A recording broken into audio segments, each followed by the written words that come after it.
You're listening to M.T.V.B. Podcast. Movies, TV, video and board games. This show may contain swearing.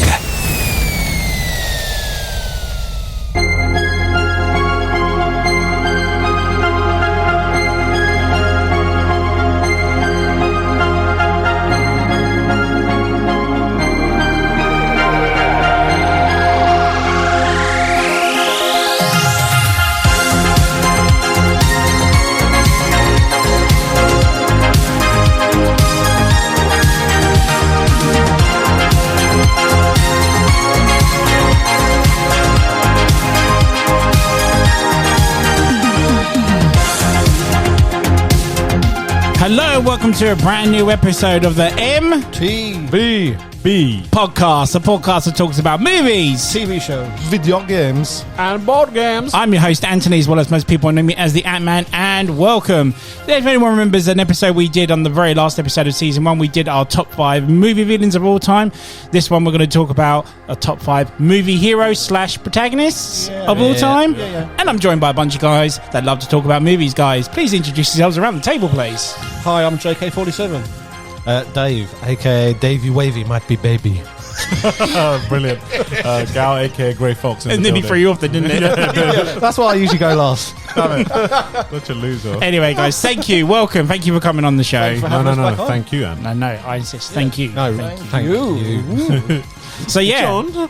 John, do we have our lists? Yes. Yes. We do, Yeah. Did we have a tough time with these lists at all? Or A few amendments last minute, but yeah. Last minute amendment, but hopefully it'll be good. nice. Look forward to it. Because there's so many obvious, isn't there? Yeah, that was one of the main sort of issues. He handed two to me straight away, and I thought I thought I was being clever with my one, but then if I was to pick like properly, it would be stuff that I've already spoken about. Well, some of them are still like that, but yeah, so. Yeah, same here. Things that I've already banged on about way too many times. Yeah, is that what we talk about? it wasn't too difficult to put together. So, should we do what we normally do and start with the questions? Yeah, Let's go. So, first up, before we go into these questions and top 5s, we are not including anything from any superhero movies, Nope. MCU, DCU, all that sort of stuff. Yeah, because Dave doesn't like superheroes. Literally original heroes from movies. Okay, so in your opinion, what makes a great hero? Who wants to go first? Go. I think you should. G. Or sorry, what makes a great movie hero? Not hero per se, but an actual movie hero. In your opinion, Depends what genre. yeah. Most sure, of the time, I think I talked to you about before. I think the villain kind of makes the hero. Sure, Like, True. Yeah. in a way. in a way, but I think it's everyone individual how you are emotionally attached to the hero as well. That's what I was about to say next. So it could be a mixture of things. A good hero will grab you, and will you'll want to keep watching the rest of the film. And if they do more films, that hero will bring you back to watch the rest of the films. And you have to be able to relate to the hero. Yes. Sometimes you find yourself detached from certain heroes because some of them, you're like, oh, that's not how I am, sort of thing. So sometimes you're like, yeah, that's like me. I can relate to that. I'm that hero in that film, sort of thing. Depends on the story of the film as well and how they portray this hero. So Yeah, But they've also got to overcome something as well, haven't they? yeah. Or like fight against something. Yeah. Or But achieve it's like something. which comes back to what you said about every good hero has to have a good villain. They both bounce off each other. So. Yeah. It doesn't have to be a villain. It could be like something's happening, like like Like Sharknado. Sure. You can't class that as a But villain. what's the villain? The sharks or the tornado? Yeah, both of them. The entity of Sharknado. Sharknado. I've never seen that film. I want to see it. So, if it doesn't spoil your top 5, what is it that you actually look for in a hero that you really appreciate about them? I like an underdog. Yep, we all do love an underdog. I kind of like an everyday. Like, this is just me, and it's personal taste again. But I quite like the somebody who isn't born as, i.e., born a hero, born a hero. Superheroes. They become a good it, guy. Yeah, or the underdog story. Someone Yeah. thrust into that situation where they then have to be a hero. Yeah. I was thinking, like, they were partly one of the reasons I'm Shredded abs, yeah. changed it as well because like real life story ones, like real actual stories, but What, like a revenge story or something like that? Or yeah, like something that actually happened, like classic good versus evil sort of thing. Yeah. Yeah. Yeah. What about you, John? Well, it's like Moving on. yeah, go on. That's fine. So obviously we have sometimes. So with movie heroes, what have you ever watched like a series of them, and then where they've got to the end of the series, you really appreciate this hero all the way through, but at the end they've done something really like, oh, I'm not sure about that. They've totally changed the character or something like that at all, or anything like that at all that's affected you. For example, let's say Luke Skywalker. Like, we love him from the original, but then when he got killed off in episode 8, spoilers, by the way, no one liked it. People wanted him to carry on and survive and, be in the series a little bit longer. Has anything like that ever affected you guys with any heroes or anything like that at all? Or? Yeah, I mean, sometimes, if a character goes on over, say, multiple films and they bring a different actor in to play the same part for some reason, that actor might not quite bring the same nuances to the game to the film that the first guy did. So you can kind of spoil it a little bit, but you're either there for the story and the hero or whatever. So with some of them, I watched them for other reasons than just watching the hero. Do you know what I mean? Sure, So, yeah. You're there for the action. Yeah, I'm there for the action as well, yeah. It's not all about the hero. Just trying to think of any of my hero, like films I watched and then the character changed and I was annoyed with it. It does happen in a few. I think I'm getting stuck with things that I'm thinking about. It's just because the last movie in that sequel was shit. I don't know if it's necessarily the hero. Which one's that? I was thinking like Indiana Jones. Yeah. I was thinking Resurrections, how they took Nero's, how they changed his off. Prime example, that's a good one. Yeah, Like all of a sudden, same character but a different actor playing him. Yeah, like and it doesn't quite bring the same. And it doesn't even answer the question. Look, because now Trinity is the one sort of thing, and you're like, well, so what is Neo like? So he's not. He's not the savior. So what is he then? He's just a guy in a pajamas now. Yeah, like that's why I didn't put Neo on my list. Yeah, he probably would have been on there otherwise. If that movie hadn't been. If Resurrections wasn't around, he'd probably been all of us. Yeah. Probably he's not the one anymore, is he? Like, it's the two now, isn't it? Which makes it less. Oh, special. was it always Trinity all along? I know, fucking. I'm not even going to start. We've established how much you hate the film in that sequels episode. Yeah. When shit got to be real. I'm just trying to wonder other things, but I can't. Maybe sometimes the So it's a simple yes or no. Have there been characters that you just haven't really Neo's that they've one progressed prime on with example. other sequels and you've not liked how your hero's gone? Have you stopped liking that hero for that movie? Or do you just sort of, like we said with Resurrection, do you ignore that now and just stick with the trilogy? Well, I don't know if this is the same sort of what you're aiming at, but I found that with Pirates of the Caribbean. Yep, 100%. But it's not because I don't know whether it's particularly because they wrote the character a bit worse, or I don't know. It just got a bit old. It's just when they dragged it on a little bit. He was a really good character for the first. His three character movies. was still solid throughout. Yeah, though. I don't know. It just got a bit old and a bit weak by the fourth. Because it was the same. It was the same thing though, wasn't it? They kind of overdone it. Yeah. Should have stuck with the trilogy. But that wasn't his fault though. No, not at all. But That's what I mean. For me, if the person playing the hero, shall we say, say his style changes as the film goes along, and it's his kind of fault, and it can end up putting you off the films. sure.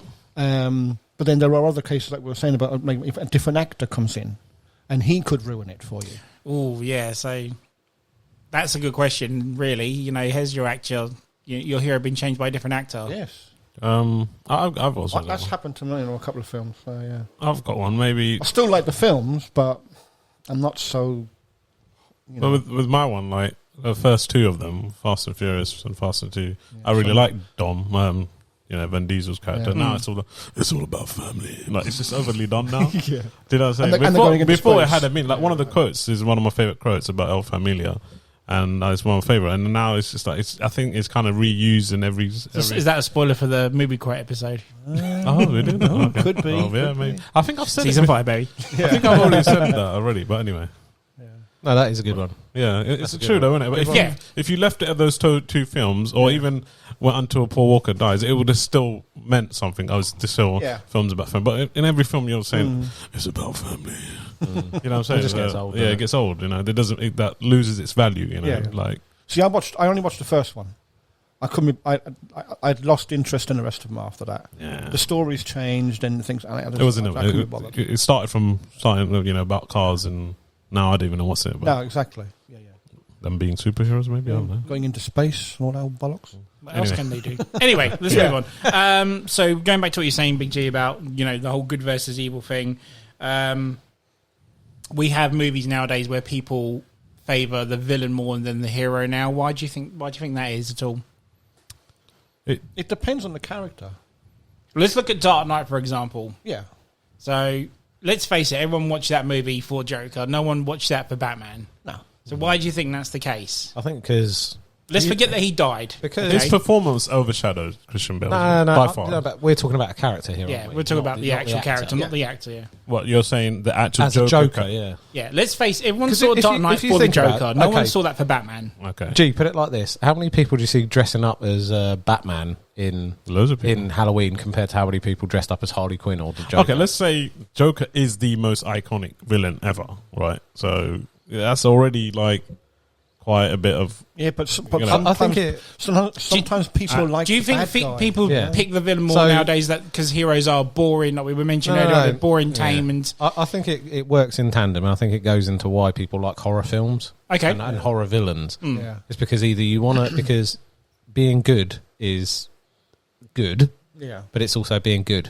You can't be a little bit out there. You can't be a little bit bad. And different. The actors say it's always fun to play the villain, isn't it? Absolutely, yes. Yeah. So I think everyone kind of wants to see a really interesting villain because it's something they couldn't be or wouldn't want to be. And by making a villain more interesting or exciting, that can then mean your hero can be a bit more exciting too. Yeah.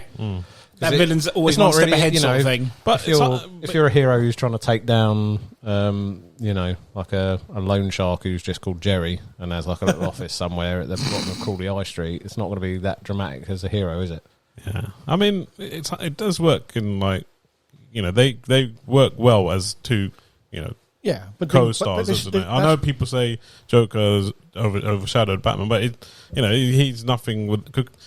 He is basically even the film he says you complete me without him there is no Joker and without Batman there's no Joker. So that's the whole sort of like a yin yang. What you're saying, Batman is a love story at heart. Well, that's what it is though. Isn't it? It's like he's so fond of him. He just wants to break him, see if he can break, and Batman never breaks.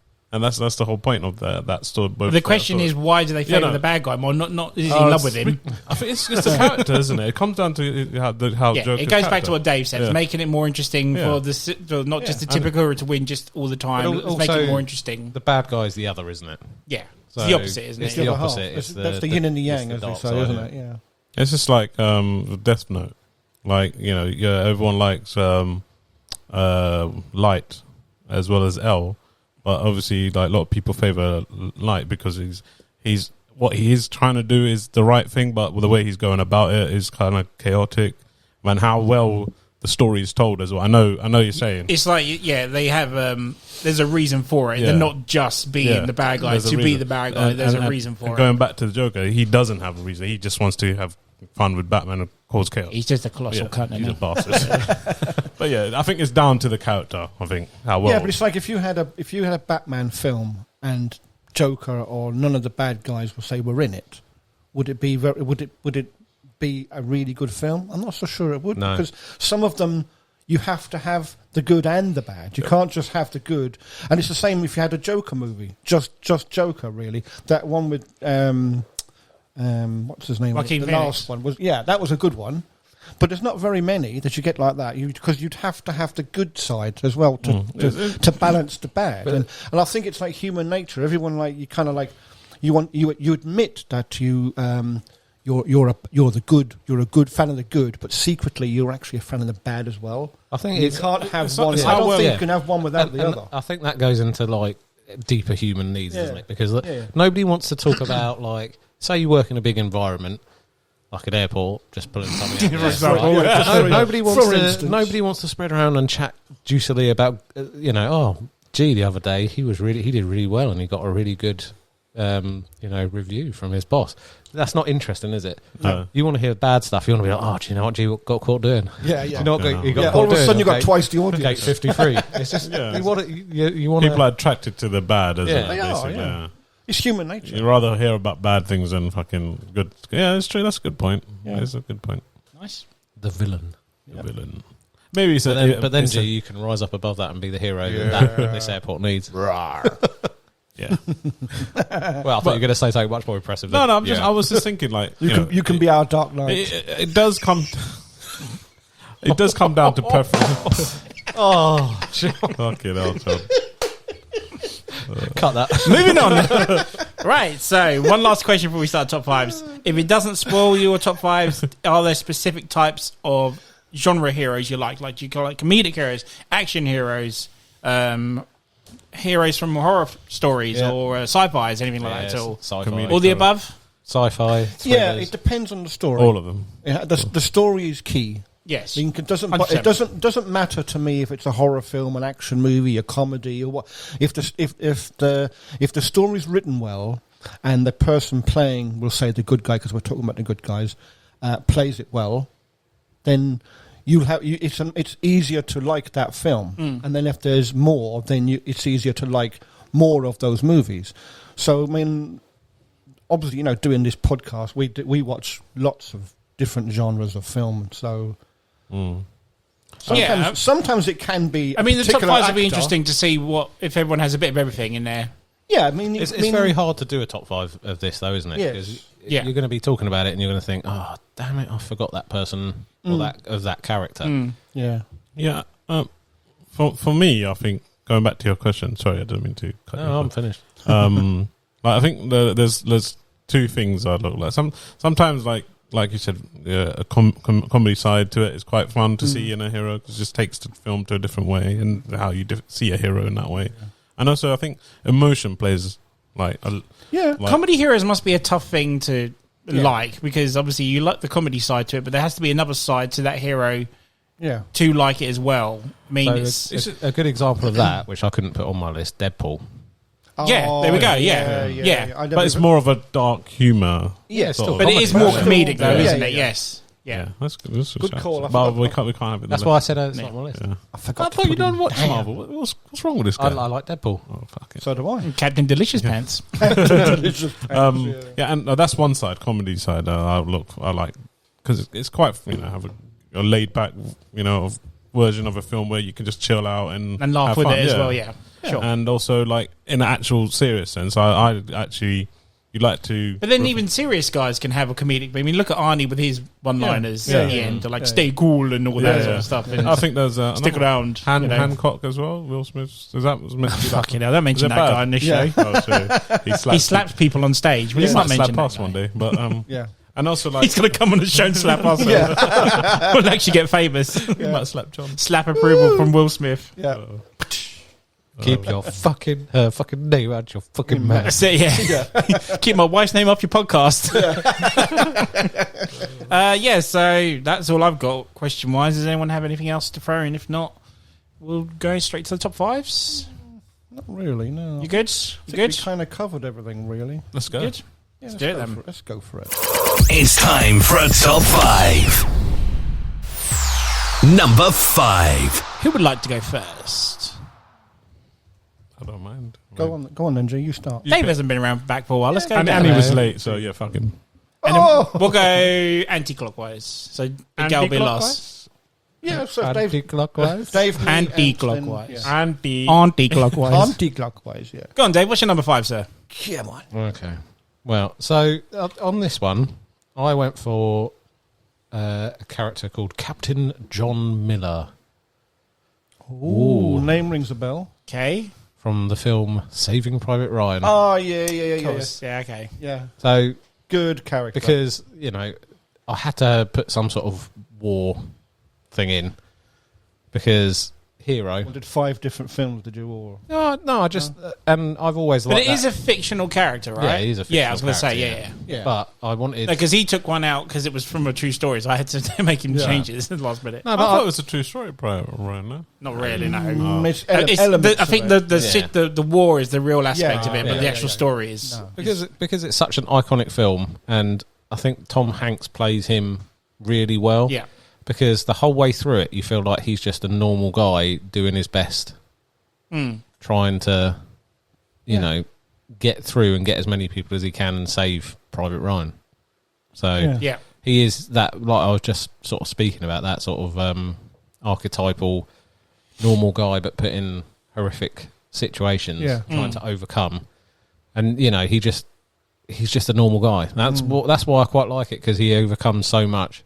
Yeah. A lot in that film. A lot in that. Yeah. You know, some of the most horrific, you know, real events. Yeah. Obviously fictionalised for that movie, but, you know, he overcomes so much and he manages to achieve his aim at the end, and he does quite an epic. Doesn't he let the Nazi guy get free, and then he gets shot by him in the end or something? No, that's... the other character lets him go, and he gets killed by him, and he goes, shh. Yeah. Stabs him in the back. But he goes. Hey! We do. Yeah, sorry. Yes, I'd think for a minute. Out of sight, out of mind. Sorry, carry on. Sorry. But no, Captain Miller, and he also goes out like a proper hero at the end. Yes. If you remember. Yeah. So he's sitting down on the bridge, and it's that moment where everything looks like they're going to be completely overrun, and there's that tank driving towards him across the bridge, and he's been shot already. Yeah, and he's sitting down on the bridge. And he's just like, just some normal guy, but he pulls out his pistol, doesn't he? He starts shooting at a tank, point blank on a bridge. That's near the end, front. Yeah. That is the end, pretty much. Yeah. And then obviously it explodes in front of him, and it's that wonderful moment where he's almost like, did I just do that? Yeah, with my pistol. And then you have the victory as all the planes fly over and things like that. So, you know, spoiler alert, he sort of dies, but and I think it's a really good story about an average Joe. It is based on a true story, but it's not an American story. It's an Australian story. Oh, okay. Yeah, but I'm sure. But the character's fictional, right? Yeah. I mean, it's been adapted enough, hasn't it? I was about to bring Mao back. Okay. No, because it's not an American story, so that was made up. But he goes out in a proper blaze of glory in that. Yes. And you know, and it's what's quite sad is that after that's all wrapped up and they've won. Yeah. You know, they come back to find him and he's just sitting there, isn't he? He's died. Yeah. So he kind of goes out in his sort of blaze of glory, but he's achieved his aim. Yeah. And you have that nice little thing at the end where you think right at the beginning, the old guy is captain. That's right. Yes. Yeah. And he's visiting the grave. I was about to say, you've kind of got that thing where you're thinking, did he manage to save Private Ryan? Or is he sad because he died and he wasn't able to? And then at the end, it's Private Ryan going to visit. As the old guy going to visit the captain's grave. It's the first sort of film where I realised, fuck, man, I can't do this. Like, what you saw that? We saw the cinema, didn't we? Yeah, because you've never seen it before. See, they re-released it. I've been to that beach and that graveyard. And you mounted that beach. Yeah. And that graveyard is on the cliff above the beach where they actually at the beginning of the film. Right.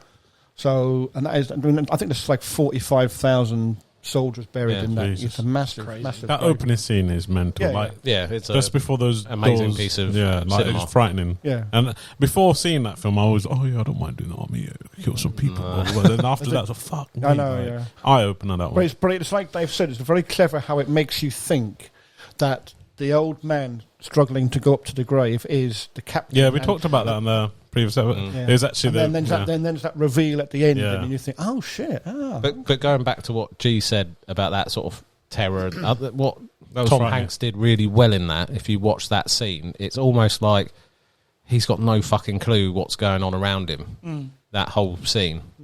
And that's kind of how everyone must have felt. And he's like the leader of their group no matter as well. I know. No matter how trained you are or whatever, nothing prepared you for that. That is, and that sort of means that you can put yourself kind of like in the shoes almost a little bit.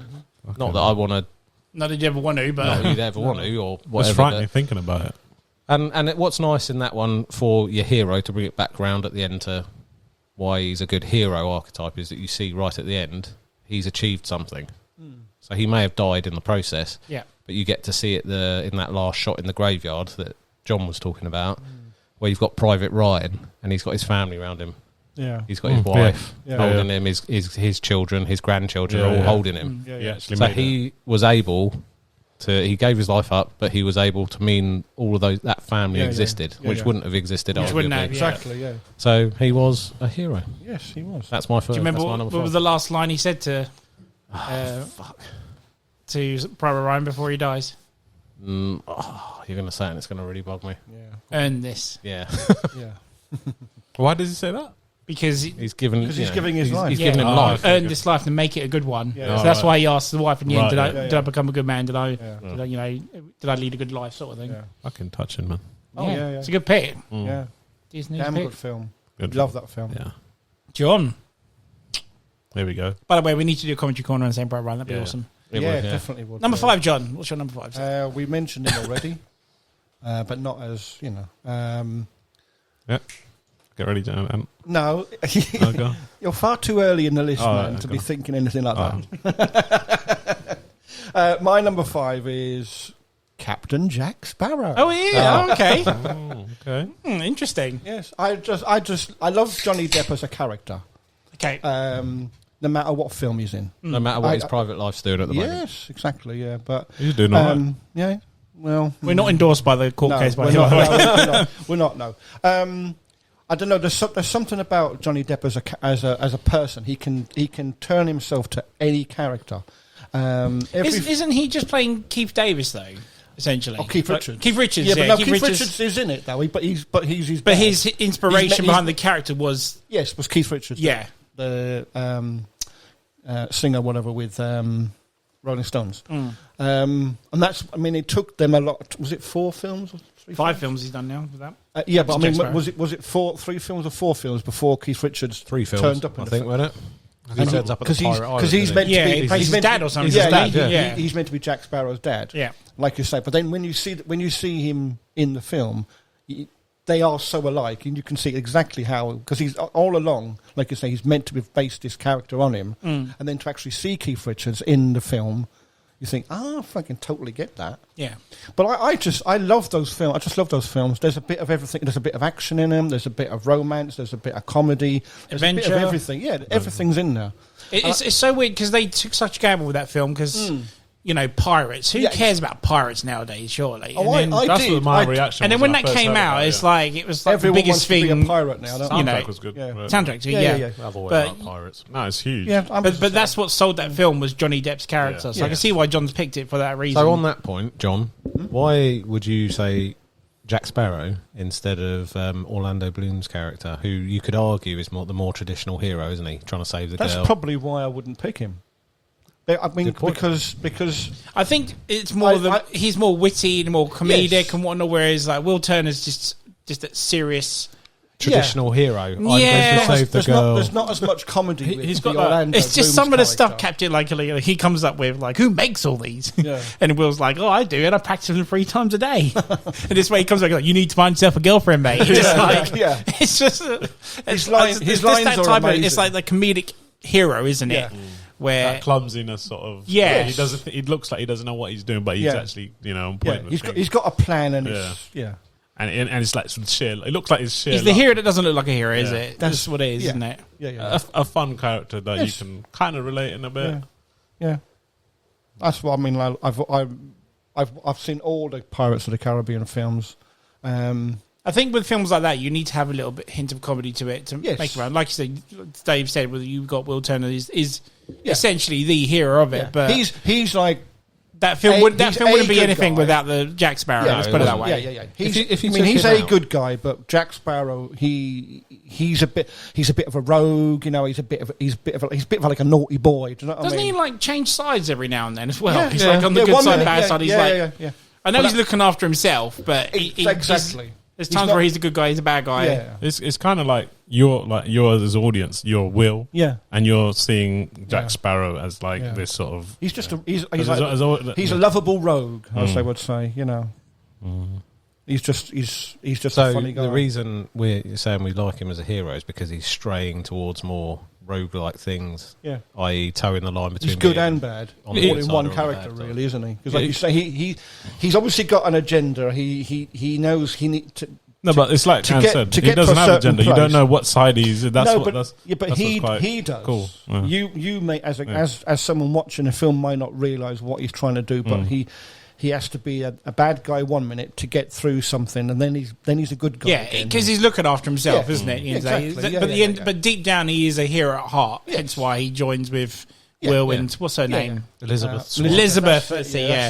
And ends up being with them. Yeah. But again, he's essentially the hero that looks after himself, but deep down, he does look after everyone else and wants to overcome the evil. That's kind of proved when he gets eaten by the Kraken, isn't it? Yeah. Yes. Yeah, absolutely. Because he sacrifices himself there. And doesn't he sacrifice himself in the first one? Where he takes the gold and turns into a thingy, the skeleton as well, doesn't he? Yeah.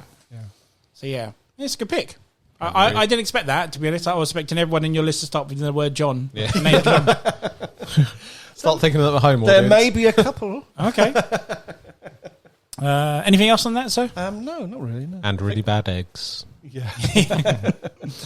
Right, so mine Your is turn. sort of been mentioned already, and it simply is the classic underdog story, which is Rocky. Rocky Balboa is my number 5. Let's face it, at the end of the day, we all love an underdog story. Yeah, exactly. And this is essentially the ultimate one, really, isn't it? But it's also a character where I was trying to get at earlier on with, as the sequels progressed, like number 5 is the worst out of the series and really didn't do the character any justice. And I, for years, was so gutted because you followed the first 4 and you really like this guy. You even felt for him when he got lost to Clubber Lang in number 3, and then he joined forces with his enemy to overcome a bigger enemy and stuff like that. And then when number 5 came out, you kind of like, oh, really?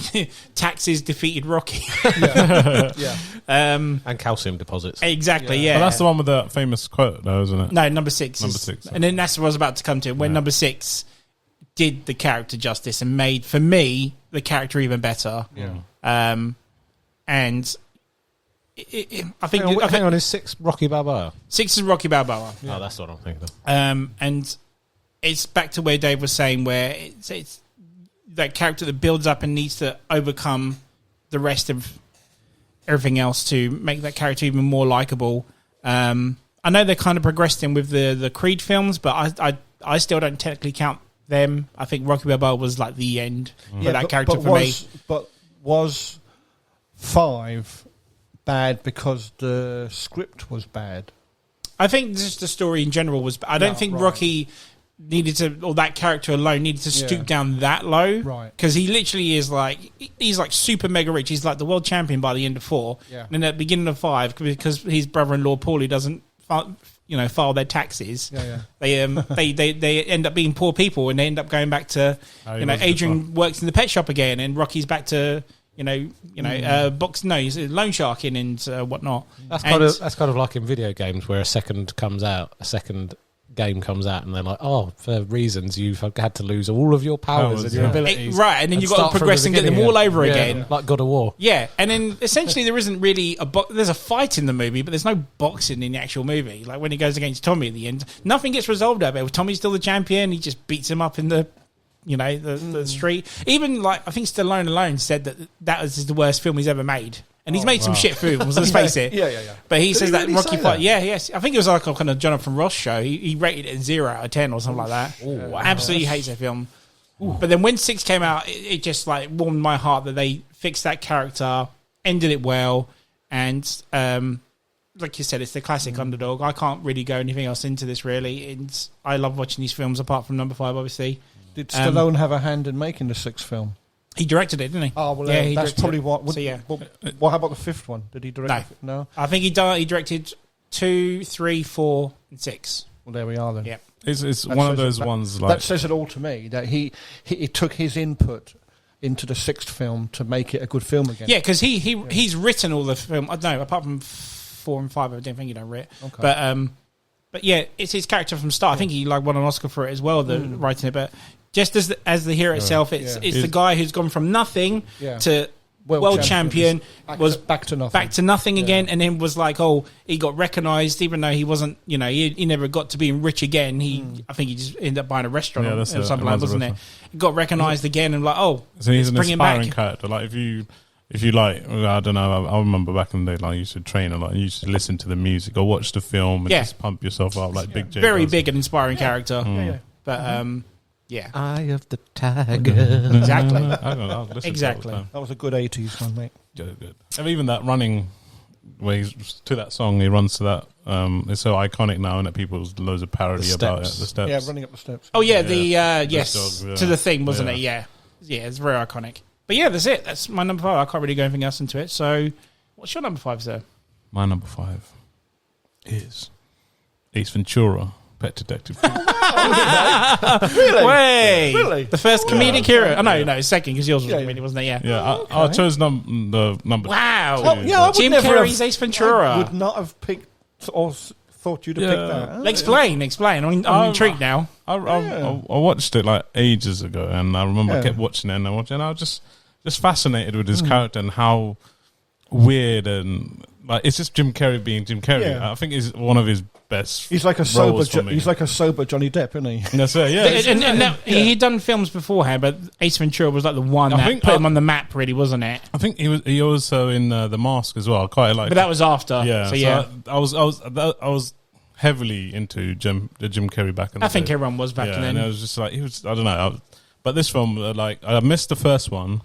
I watched the second one first, then went back. The second one I think is funnier than the first one by far. Have you watched it recently? Oh my god, it's brilliant, dude. When he comes out the rhino, I crack up every time. That is such a great scene. Some of the bits, like him on the monster truck and shit, like he's just like the soundtrack to it. It's like, hey, how weird! Like, I don't know what he says the quote, and he's like, the monster truck opens up and he throws the cigarette lighter in there and shit. It was so funny. Number one's good. I mean, it is funny, but I find number 2 more hilarious with the number the one. I like the whole mystery, like who done it sort of thing. Yeah, it still has that in number 2. Yeah, but obviously I felt like number 2 was way better, and I think like it's the situation he's in as well, and like where he is and stuff, like the tribes and the comedy with the tribes is quite funny. Like I said, it was to your beginning question. It's like, sometimes, heroes don't have to be all macho and, just like a pet detective who's quite funny. That's it. And just talks out the arse. Yeah. Literally. And, those things kind of stick to you. And, and I just felt like his role in that was just brilliant. And he's essentially a hero that doesn't care about humans. He's a hero that cares about animals. So it's kind of a nice little twist to the hero side of it, And I watched it quite recently as well, and I don't know how this was PG-13. Like the first one was the first one. The second one wasn't. The second one was a 12. Sorry, the second one was a PG. Okay. The first one was a 12. So the second one's more like for younger kids. Yes. So there's this, I don't know if you remember, there's a scene where like the girl, the tribe woman that's going to get married off to the other tribe, and they do this tongue thing, and then she reveals her upper body. Yes. And the next scene, like, he's in the hut, he's literally masturbating, and you don't see it. Yeah, you don't see it. I was just like, what the hell? Like, I never noticed that. Like, I was just like, what the fuck? And it's like, and as that guy walks in, and I can't do his impressions, but his impressions are so like real. I just feel like his. Do you remember the scene where he meets the tribal chief? Yeah, and the tribal chief spits on him. I love his reaction. He's like, oh my goodness, that is a sign of great affection there. And the other guy comes in and spits on him as well. I like you. Oh man, there's so many funny stuff. It's so good. But going back to the first one, I don't know if you noticed. Do you remember the first one much at all? No, I remember something to do with dolphin. Right. So spoiler alert: it ends up being his police chief that's done it, who was a woman who was essentially transgender. Okay. Man, he changed, and there was a part where they reveal, well, how do you know it's this woman's a dude? And he turns around, turns out he's tucked his dick in between. He's done a Buffalo Bill, and you see like the lump coming out from the back, and everyone's shocked, isn't there? So if you ever buy the movie, watch the movie now. If it's on Sky TV, whatnot, they completely cut that scene out now. What? Oh, really? Yeah. I don't know why, but it's a funny scene because essentially she's kissed everyone, so everyone's like, and played by Sean Young, who was from Blade Runner. Yeah. Oh, wow. Oh man, so he's so good, man. It's just like we need to do commentary corner on that. Definitely on the second one, definitely. Second one, definitely, because it's way more funny. It's like when they're in that party sort of thing, the woman comes down with like this luxury, like dead fox or something, and you must be the Monopoly guy. And he just punches him and then just fucking carries him like a fox, and he's just do not pass go. Do not collect $200. I can't do it for like all these. And did you know that the white guy that's in the movie, and he's got like a black bodyguard? Oh, Locke. That's Locke from Mr. Echo. Mr. Echo, sorry. Mr. Echo. Please don't get up. And in the projector room as well. Yeah. It's such a great movie. But yeah, anything else on that? If not, we'll go to number 4's. Yeah. No, that's my number 5. It's a very interesting choice. I'm surprised by that. Surprised with that one, yeah. It's good, man. We definitely comment corner, please. Yes, I'll be up for it. Yeah. Number 4's. I think we'll be laughing too much. 100%. Number 4. Back to you, Dave. What's your number 4, sir? I'm noticing a pattern. Oh, okay. We're going sticking with comedy. No? Not comedy. I'm just noticing a pattern in my things. And that they have to seemingly have to die. Oh, fair enough. Because my number 4 is Maximus Decimus Meridian. Oh, that's my number 3. So we're joining. Yeah, I knew someone was going to put it inside. Why is it your number 4, sir? Because he's so badass. Right? It's your revenge. Perfect. He starts off good. He starts off at the peak. Yeah. He's like a badass general. Mm-hmm. Yeah. And he destroys the Germans in the forest. That's right. And then through circumstances completely out of his control, he has everything ripped away from him. Yeah. I still don't get that. Why? His jealous. The Emperor's jealous. Because Rome, you have to remember, Rome was really unstable. So you've got the classic Caesar being betrayed by the Senate, et tu Brutus, and all that malarkey. Yeah, I know, but still. So you've got the Emperor there who's got a useless son, and then he's got his almost adopted son. Mm-hmm. He wanted Maximus to be his son. wanted him to be his successor, almost, and so then you had to have Commodus had to make moves to eradicate him, and then you have that. And whatever you think about Russell Crowe as an actor, he's good in this film. By far, fucking fantastic. And when he goes home and he sees his murdered wife and daughter, it just sets up the most perfect. Yeah. Revenge story. Yeah, but he was technically going to die there, but he gets captured, doesn't he? He gets captured, He gets made a slave. I love that gladiator. scene where he's just lying there and he looks like he's flying on the ground. That's later on, though. That's right at the end. That's right at the end. No, when he's getting carried away by the slaves, he's like... No, that's right, yeah. That's right. It's like for a moment he looks like he's floating over that's right at the end. It's not. It's where he's... the slaves carrying him away. They picked him up and they're fixing his wound and whatnot. Yeah, but doesn't that happen at the end? No, the ending's when he's touching the grass as he walks across the field. Or they pick him up and carry him out, don't they? Oh, no. But there's a part in where they first take him in the slave trade sort of thing, and he's like dead on the cart sort of thing. And he's just like floating on the he's like, you better stay dead, otherwise they'll feed you to the lions, that sort of stuff. They're worth more than us. But no, as a character, he is so tough, isn't he? Yeah. Yeah, but another reason Commodus didn't like him is because of the respect he had. Yeah. Yep. Everyone loved him. And that's what I think part of the reason why Commodus didn't like him was because he was afraid of him. Oh, of course it was. Because he had the whole army. He had the army, he had he would have had popular support, he would have had the support he was of a threat, he was a threat the to Emperor. the throne for him, wasn't he? So, 100%. And Commodus just fancied his sister and was any excuse decadent to give her, Roman layabout with no glory or anything to his name. So he had to take him out, and then Maximus has to make his way up from rock bottom. And what a story that is. And work up, And you've got so many where he is just like so badass in it. Man. Like when they're trying to make it when they're trying to make him fight the first time, he's just throwing his sword down. Yeah, because there's like the start of it when he's a slave, he just doesn't care. He's like, I've got no reason to live. Just you get like on at with that it, sort point, of thing. dude, just fucking fight, man. You know what you can do, but obviously he just throws I'm like inside, like saying, "Come on, man, just fight. I want to see you fight." And then obviously he works his way right up into the arena. The arena battles are so good, where he becomes, which are fantastic. Anyway, and he works his way up into the arena, which is a really dangerous position for him to be in, because if you no sort of history. Like gladiators were like big mega sports stars of the day. Today, so you had like you know, you would be fans of certain gladiators. They would be worth so much money to the people that owned them. Mm-hmm. So letting someone who's that capable into that position to rise to a point where suddenly you're going to have the crowd support's dangerous anyway. Did you know that like I think it's like gladiator blood or something was supposed to be help women with infertility and things like that, or sweat or something like that. Yeah, so they used to pay for to get hold of their sweat or blood. Really? Yeah. So like, I can't remember what it was for. It might have been virility or something. But these guys were like the big super sports stars. Yeah. So then he gets into that position. He proves himself in the arena. And then, you know, Commodus has realised... What does he say? Win the voice of the crowds or something, isn't it? Win the crowd. Yeah. And then win your freedom. Yeah, that's it, yeah. And then you've got, obviously, Commodus has got himself into another corner again because he's got this super popular gladiator who's going to challenge him with the support of the crowd. Because he's useless. And then he goes for that really underhanded poison in him. That reveal, though, when he reveals himself. And he says, state your name, and he takes his mask. Slave, remove your name. Remove your name. And he goes, Maximus Decimus Meridius. God, that's one of my favourite Commander scenes. of the armies of the North. A slave to a Oh, I love husband to a murdered wife. Father to a murdered son. Brilliant. I'm getting goosebumps sometimes. So nuts. So, like I say, as a hero, and then, like that seems to be for me, he obviously he succeeds in his aim of revenge. And he frees his friend, doesn't he? Yeah. Yes. The other gladiators who stood alongside him.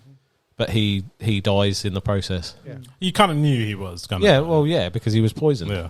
No, as in, like, even in the beginning, hints to. Well, he's got. I mean, it's quite nice in that he's got no positive outcome massively because he's never going to get his kids back, is he? His kid he wanted to see them again. I guess. What's the best case scenario? He takes revenge. Yeah.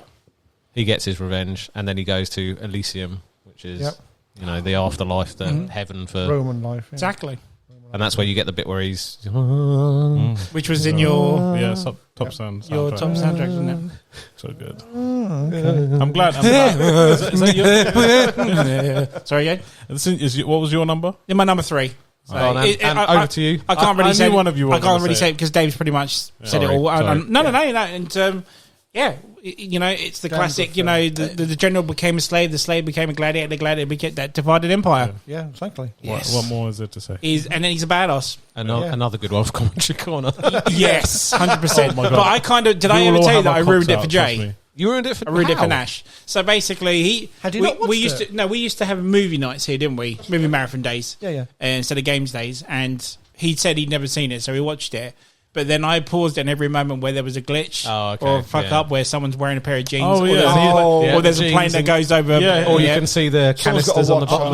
Next time you see ask me how do you ever see Gladiator and what do you think? I'm like, it's okay. I don't know what people think. Yeah. Because he never watched it at the time. Like you got to be like if you watch it now, it still holds up because 100%. But if you are new to it and you watch it, I don't think. You don't. I've seen better sort of thing. I get his point though, like you say. I mean, if he'd seen it and then we watched it again and kept pausing it, that's fine. But I get his point. He's never watched it, so he still hasn't really watched it because it kept getting.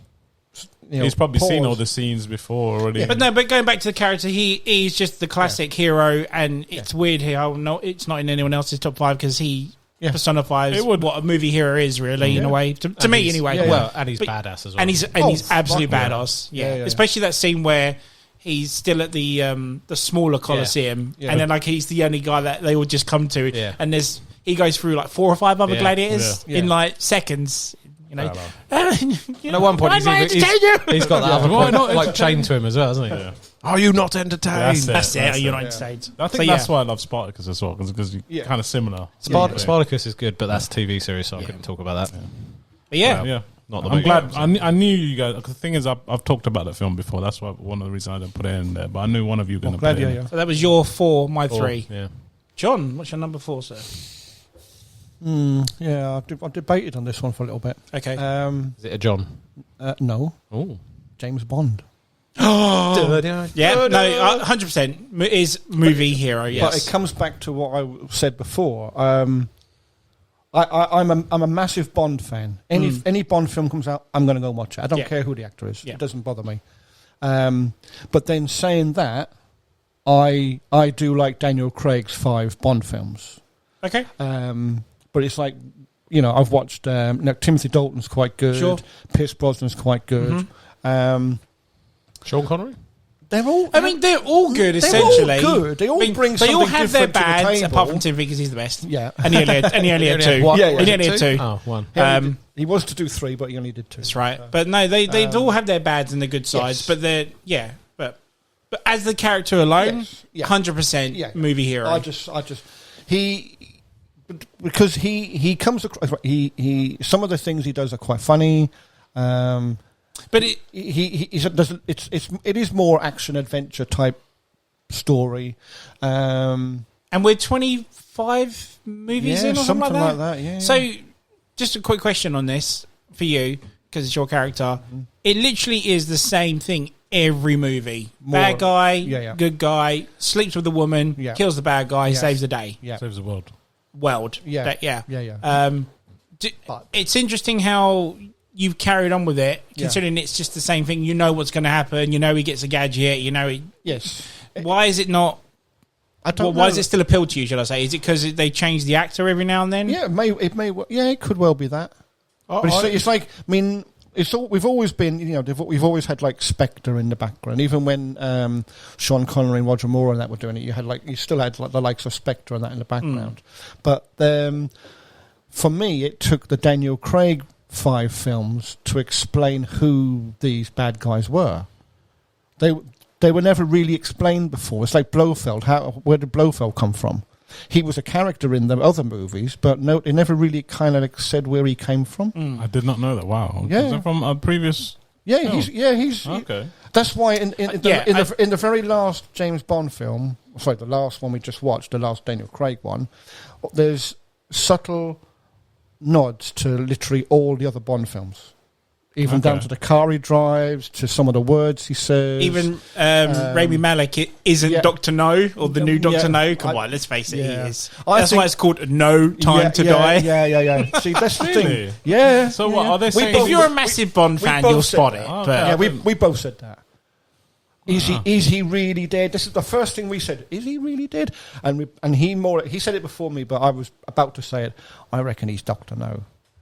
So Rami Malek was 100%. But no, but the only thing I ask is because the Daniel Craig ones were literally trying to keep you involved with the story, like you said. It kept you in because you knew Blofeld was going to come, Spectre was going to come and get more explain. The other ones don't do that, do they? No, essentially, it's just here's the new theme. It's for me, all the other Bonds before Daniel Craig, it was just a slightly different story each time. But like you say, you could round all the Bond films up and say exactly the same thing. He gets the girl at the end, maybe, and he does various things and something, gets all the gadgets, gets a fancy car, blah blah blah. It's a fantasy. But I just like the way. I just liked Daniel Craig's films because the story. There's a story runs through all of them, all 5 of them. Spectre and all that. They all, it runs right through it. And if you watch all 5 of them one after the other, you'll see the story unfolding slowly. But we're talking like specifically the character, not just the actor, but the actual character alone, because that's what the episode's about. That's what keeps you going. Because you know what's going to happen. Yeah, I think that's what was needed because it was too many different stories with James Bond before. Now all of a sudden we're kind of like working the story out finally. Yeah. I would argue that he also evolved a little bit. I think he has. Because he goes from being a bit of a womanizer to wanting to, to falling in love almost, doesn't he? True, yeah. And then he sort of almost retires, doesn't he? Yeah. Yeah. And then, I can't remember which one that was in, but he's on a beach somewhere, isn't he? Yeah, second Skyfall, isn't it? And then he gets shot at the beginning, doesn't he, or something? And then, I would say he has evolved a little bit as a character. He's gone from being that sort of... I think those 5 films have done more for the franchise than what all the other ones before that have. Right. Yeah. That's my take on it. I mean, I'm not saying that I don't... I like Daniel Craig as an actor anyway, but it doesn't matter who plays Bond. If it's just that character alone if it's a Bond, is if what it's a Bond film, I want to go to the cinema and watch it. So, not that I'm trying to stir up controversy or anything, but if the next Bond's a woman? It won't happen. But if it does? The woman who owns the rights to it has already said. Don't take this away from him, Dave. But there was a Bond female in playing as Bond. No, there was a 007. I'm just trying to post that up. I know he is. He's staring at cauldron. He fucking is, isn't he, little shit? No, it's the ultimate fantasy, though, isn't it? Like, you know, super spy, gets the girls, saves the day, you know. Uses the gadgets. But it's like... the gadgets as well. Brilliant gadgets. It's like when we watched the last one and Ant said to me, well, where the fuck do we go from here? You know, spoiler alert, he dies at the end of it. So do they have to actually hire someone called James Bond to get the job? You'll be codenamed 00 James Bond. Yeah, that's it. I reckon it's a perfect time to just restart it.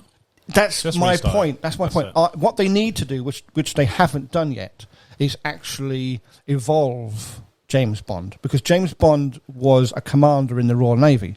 So I think the next film needs to be maybe, say, a young guy, and he needs to be in the Navy, a commander, and he retires and becomes this secret agent at the end of the film, and that will start the new franchise off. And it could be a new James Bond, but it would be set... It can even be set modern day. It doesn't matter. That's the thing about James Bond. You need to trademark that shit in case someone steals this idea. It's probably been stolen already. Otherwise, how else are you going to do it? How else are you going to do it? You can't bring James Bond back if he's literally been killed off, can you? Do you know what? I was so worried. Hang on. I was so worried you're going to have. What if he climbs inside a fridge? Yeah. Which goes back to what I said about Indiana Jones. Yeah. He could. Yeah. You could have a really good shot where you see the explosion in the distance, and then a fridge comes flipping through the air towards you. Yep. I reckon Dr. No landed in the fridge, and then Bond pops out. It's a lead-lined fridge. Yes. It's fine with no food in it. Exactly. It doesn't matter that he was flung fucking hundreds of meters in the air and then slammed down. Not at all. It's lead-lined. It's fine. And the lead stops the impact. And Bond could survive the same way. He could. Bond survived a hell of a lot worse than that. Come on. No, not this one. He's not getting out of this one. So anything else on that? No. I liked it. Yeah. I liked it. You liked what? Do you know, like I said, I was going to be very surprised if he wasn't in your top 5. But yeah, he began with a J. It wasn't John. Yeah. He began with a J. He's slowly moving into it. He was almost on mine actually. Yeah. Bond, yeah. Okay. I did have him as I had him on honorable mention. Yeah. Same. Right. So my number 4 is a woman that I really adore from a horror franchise. Shock horror. It's a woman. Yes. John's stirring the pot now. John's stirring the pot now. Look, we have female listeners now. We need to involve females. And they are very welcome. So my number 4 is Sidney Prescott from the Scream franchise, played by Neve Campbell. I love this character, and I literally threw her in at last minute because we were talking about this at work last night, weren't we? And I was like, oh shit, I really need to put this character into it. And then I guessed it through like Sherlock. My drawings. He'd been drawing it all day. He said he had been. But I love this character. She was one of these ones that you grew to love. That you know she survives every single one so far. And there was a new one at the beginning of the year that came out, which is Scream 5, obviously, where they've tried to pass the torch, if you will. Spoiler warning: she is in it, but not in it that much. But it was when she comes on screen, I had such a biggest smile on my face. Yeah. Like, how have I watched this character for nearly 30 years now, and she's still in it, and you know she never disappoints Neve Campbell as this character, and I just love how she's progressed. You know, she's become this strong, confident woman who, you know, has been like, you know, people have been trying to kill her for nearly 30 years. And now she's... Yeah, exactly. Well, if you watch the movies, you'll know why. But, she's just a great hero. And if you watch the movies, you see where she's gone from being this scared little girl from the first one to in the second one where she's in college still trying to be as brave as she is, but obviously gets braver by the third. When she gets to the third one, it's like, I'm sick of this shit now. Yeah. You know, I've matured over this. Back. Just get it over and done with. Yeah. You know, I think she even says at the end of the film, you know, when the killer's revealed, she's like, you know, I've lived through this shit before. Just get on with it. And you know, and obviously, 10 years later, when we get to the fourth one, again, we kind of get a balance between the character she was before and then she was now. But yeah. There's not an awful lot I can go into unless you've seen the movies. I don't want to spoil it for them because obviously if you haven't seen them, they're great movies. It's a great horror franchise for me, and she is just a great heroine. Is it heroine? Do we say heroine? Or is it she's I don't know if it was like actor or actress, because you can't say actress now, can you? Well, they're actors now, aren't they? They're actors now. Yeah. But she's a great hero. And and I like the fact that she's still in the franchise. Roll on Scream 6 in 2 years. I can't wait. Yeah. Is that actually happening? Huh? Is that actually happening? Yeah, it is, yeah. They made the official. And if my sister's listening, she'll agree that I picked Sydney. Sydney's a great character. But isn't that... And she's one of those female characters that's not thrown in your face. No. You know, she is really... You know, if you watch it, you progress with her. And, you root for her, if you will. Well, that's the power of the story now, isn't it? The power of that character. Yeah. She's obviously done such a... I mean, between her playing that character and the script, they've invented this character that you kind of, like you say, you've watched and grown up with. You've watched him evolve. Yeah. That's the power of it, you see. Yeah, and it's like when number 3 came out, that was meant to be the end of the series. And then there's this part of the end, it's not quite a spoiler, but she's in her house and all of a sudden a door just opens at the back. Now, any other stupid person in a horror movie would go check the door out and then get murdered or something at the end. Yeah. Whereas she literally just looks at the door and walks off. She's like, I've learnt this shit. It's not bothering me anymore now. I just love that about her character. It's just, I've learnt this. I'm not doing it anymore. You know? Oh, wow. I would also say it's hard for a character to stand out in a horror movie because the horror movies mainly focus on the villain, don't they? Yes, exactly, So the fact that she has made your top 5. Yeah. It was very close to that or Laurie Strode, but her story hasn't quite finished yet. No. So I didn't want to pick her just yet. But she was an honourable mention, Laurie, if it's in no one else's, by the way. Honourable mention on mine. Oh, there we go. So, 2 honourable mentions. That's my number 4. Big gal. What's your number 4, sir? Mine's also a female. Nice. Nothing wrong with that. We're going to clash. We're going to clash. It's the bride from Kill Bill. No. Oh, wow. Very good for that. Didn't see that. I'm going to clash with you. Okay. You're going to clash with me, yeah, definitely. There's 2. Good pick, sir. Uma Thurman, yeah? Yeah. Very good. Very good pick. I think it's one of my favourite Tarantino. I think I must have spoken about it. I'll be short and sweet about it. But honourable mention for me, by the way, she was. Yeah, and she's just a badass. She is the ultimate badass for a woman, anyway. Yeah. I think, was she pregnant when the wedding scene? Was she pregnant? Not really. But the character's pregnant, she wasn't actually pregnant at the time. So she loses their child, and it's like what you would Dave was saying, like, you know, does she though? What? Does she lose the child? Mind blown. Mind fucking blown. Not fucking blown. It reveals at the end. I can't remember that far. All right. I picked it, but I can't remember. No, I can't remember the ending of the part 2. It's just like what Dave was saying. Like, you know, she's like an ultimate assassin part of this group, and all of a sudden she loses all that, and it's like the ultimate revenge story, how she gets back and kill Bill. Yeah. And you know the way she does it, you know, she's and she pulls off the iconic yellow jumpsuit like Bruce Lee. Yeah, she is such a great character. It's just it's that scene that poster shot with her, that yellow suit with the katana, the sword. Iconic. But there's so many more layers to that character. Like, she has like 3 different names or something, doesn't she? So you got the bride, Black Mamba, and her real name was Beatrix Kiddo. That's it. I remember Black But they Mamba. bleep that out in the first one. Do you remember? Do they? The very beginning of the movie, she's introduced to the black woman, and the daughters jumped in, so they don't fight anymore, do they? And then she goes, let me introduce you to Boop. And everyone in the cinema thought she says like a nasty word, like cunt or something, whatever. But they bleep out her name. Well, it's revealed in part 2, isn't it? Oh, okay. But I don't know why they do that. But it's another level to that character I love. That you don't like. Even she's lost her memory. You've lost her memory with her as well, haven't you? Sort of thing. Very cleverly done. And even the opening scene where that creepy guy is like, when she's in a coma, and like you. And my name's Buck. Yeah. And I like the Buck. And then he gets punched her, and she has that pussy wagon key after, and she's driving the car after. Wiggle your big toe. Yeah, yes. Yeah.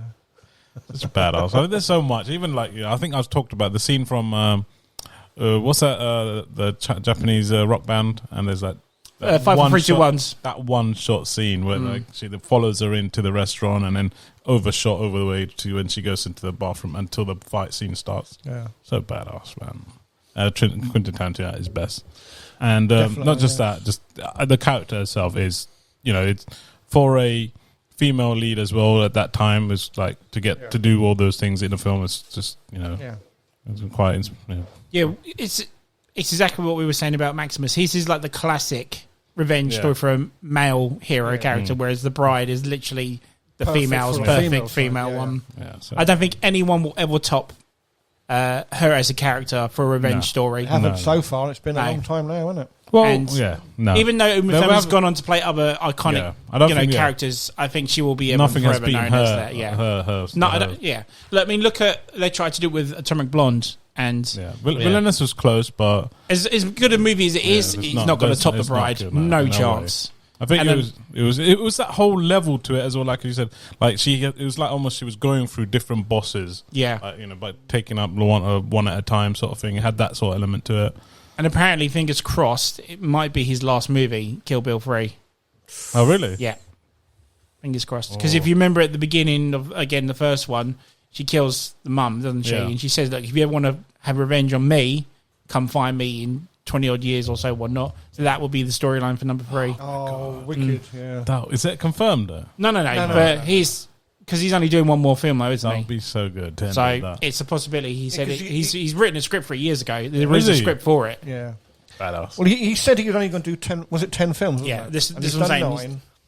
The thing is, he's been linked to so many films, and yet this 10th film hasn't arrived yet. It will come. Just be patient. He's meant to be doing an R-rated Star Trek. Write it though. He's not going to direct it now. So yeah, it's not about the director. It's about the lead. Just saying. But anything else on that? No, that's it, man. There was others in my list, but I thought this one was quite. No. And plus, it's my first entry to Tarantino's film. It's a damn good pick. Like I said, she was going to be an honorable mention. She's almost kind of like iconic now as well. Yeah. That's my number 4. And she's so her samurai sword is the only piece of film memorabilia I have left over. I have that sword replicated. Shut up. I do, yeah. Really? Honestly, How am I learning this now? Okay. I swear I told you this before. No, you actually. Oh no, it might have been Dave I told because he told me about someone who had been in his house once, and I said, "Oh, I've got a samurai sword." Yeah. And you only know Dave for a year. You know me. I'll tell you what. Next time we do an episode, I'll have it displayed. Oh yeah, it's an actual samurai sword, and it's got the little engraving thing that whatever his name does for her. And Dave knows, and I. And it's literally the only piece of memorabilia I got left now, because I had to sell everything else. Anyway, long story short, and the second film. If you want to see it, if you want to see it properly, you have to watch the Japanese version of it because that one's in colour. Yes, I quite like the black and white sort of. It has, but I don't. See, it's not necessary. You watch why it's in there? You watch it in colour. It brings a whole new aspect because of all the blood in it. Brings another. And it's got a couple of extra scenes in that one. Is it on 4K by the way? Not yet. Not yet. Not yet. But then it'll be pointless because it's in black and white. Yeah. I've got it at home. I've got both of them. So number 3's then. Yes. Number 3. Dave, what's your number 3? I'm out this round, by the way. My number 3 was done. Dave, what's your number 3, sir? Come on. So, I wanted to put a horror one in. Yes. And I was thinking, and you reminded me. I think you brought this up, and I was like, yes, of course. Ash Williams. Yes. Yeah. Again, I was so close to be on mine. Ash Williams. Evil dude. So, whereas you've talked about like a serious sort of hero overcoming everything, he's kind of let's go comedic now. Yeah, he's kind of like it's kind of comedy horror a lot of the time, isn't it? Yes. But he's just so good as a character because he is just dumb as fuck at times, isn't he? But he is the saviour of humanity as well. So even though he's a dude who ends up cutting his own hand off. Yeah, because it's possessed, and then he decides best thing to do stick a chainsaw on, which sounds like a stupid idea on paper, doesn't it? Because the moment you forget you've got a chainsaw chapter on, there's minus one toe at least, or a foot, or whatever. And also, how is that practical when you're fighting, deadites and stuff like that? But it works because he is just so dumb, but also the saviour. He's like the hero as well. Yeah, absolutely. I love it. Damn good. He just. Had to put him in. When I thought of him, he's like going back to the movies. He's such a wimp in the first one. I honestly thought he was going to get killed off. And then when number 2 is essentially a remake of the first one, they did the character much more justice in that one. And you kind of evolved him, didn't it? Yes, because in the first one he's more of your traditional teens in the we're going to go to the cabin and we're going to have fun and scary, Yeah, but. I think his character went a bit too comedic in part 3, but when the TV series came out, that's where Ash was like, I know we should be doing TV series, but he is brilliant in the TV series. Yeah, still a character though. He's still the exact same character, but I think his comedy level is a bit more better in this one. In the TV series, yeah, because he's gone because I know we're straining a TV series, but then it's like 30 years after the movies have happened, so he's an old guy, but he's still the same old Ash though. He's still still cocky and still trying to pick up birds in bars. Who's half his younger age or whatever. Except now he's got to do his girdle up to keep his pot belly in, and his hair dyed still the same colour stuff. But no, he's just fantastic because he's someone who shouldn't be a hero. He's so up his own arse in a way. Yeah, but it works. Yes, exactly, right? He's so cocky that you should be like, shut up and get chopped. Shut up and get chopped down. Yeah. But no, you don't. You want him to succeed. Yeah. And there's some fantastic, comedy and gore in it. Yeah. Over the top gore, stuff like that. I just love it. Yeah. Absolutely love it. Some of the one-liners he comes up with, I kind of think I would say as well. Like, in the movie, he's like, swallow your soul, and then he pins him down and goes, yeah, swallow this. Yeah. That's what, come on. That's just Ash all over. That's what I fucking love about that character. Yo, she bitch, let's go. And then you got Groovy and all, this is my boomstick. He doesn't call it a shotgun, it's a boomstick. Just brilliant. Have you not seen it? No. Oh. What? Yeah, I need to jump on it. You need to. There's a lot of things I haven't seen. It was kind of weird having the remake without Ash, but it still sort of worked. But I haven't watched that. Yeah, you like it. I don't know if I want to though. Yeah, it is good. It's just it is odd without Ash. But I think there was meant to be a new movie this year actually, but I'm not sure if it's a sequel to that remake or not. Or if it's like a standalone thing now, but it won't have Ash in it. So shame. It is a good bit going. But yeah. I don't know what much more to say. Just I love him. No, anyone who is familiar with Evil Dead will see where you're coming from. And I know there's a few people that listen to this love Ash and would literally be on their top 5. Hi Simon, if you're listening, by the way. Yeah. He's so good. I love him. If you thought you're going to go up against the forces of hell, Kandarian demons, and all that sort of stuff that are going to animate the dead, you think, would I pick someone like Laurie Strode? Or whatever, or someone that's as cocky with great one-liners like Ash, who survives everything. Although, what I would say is that's the kind of if you do have Ash on your team, it probably means you're going to die, doesn't it? Yes, most definitely. Yeah. But there we go. But no, but it's weird how that character still goes today. Like we've just had the game released and the series finished, I think last year or something. It's like that character's been around since 1981. That character's older than me, and it's just how it's great that newcomers are getting into him as well as it. That's how lovable this character is, isn't it? So and what I would say about going back to the TV series again is they've done him well in that TV series by far. Even they've taken the character and just made him so much better. That's what I'm saying, because number 3 was crap to his character, but they brought it back properly with the series.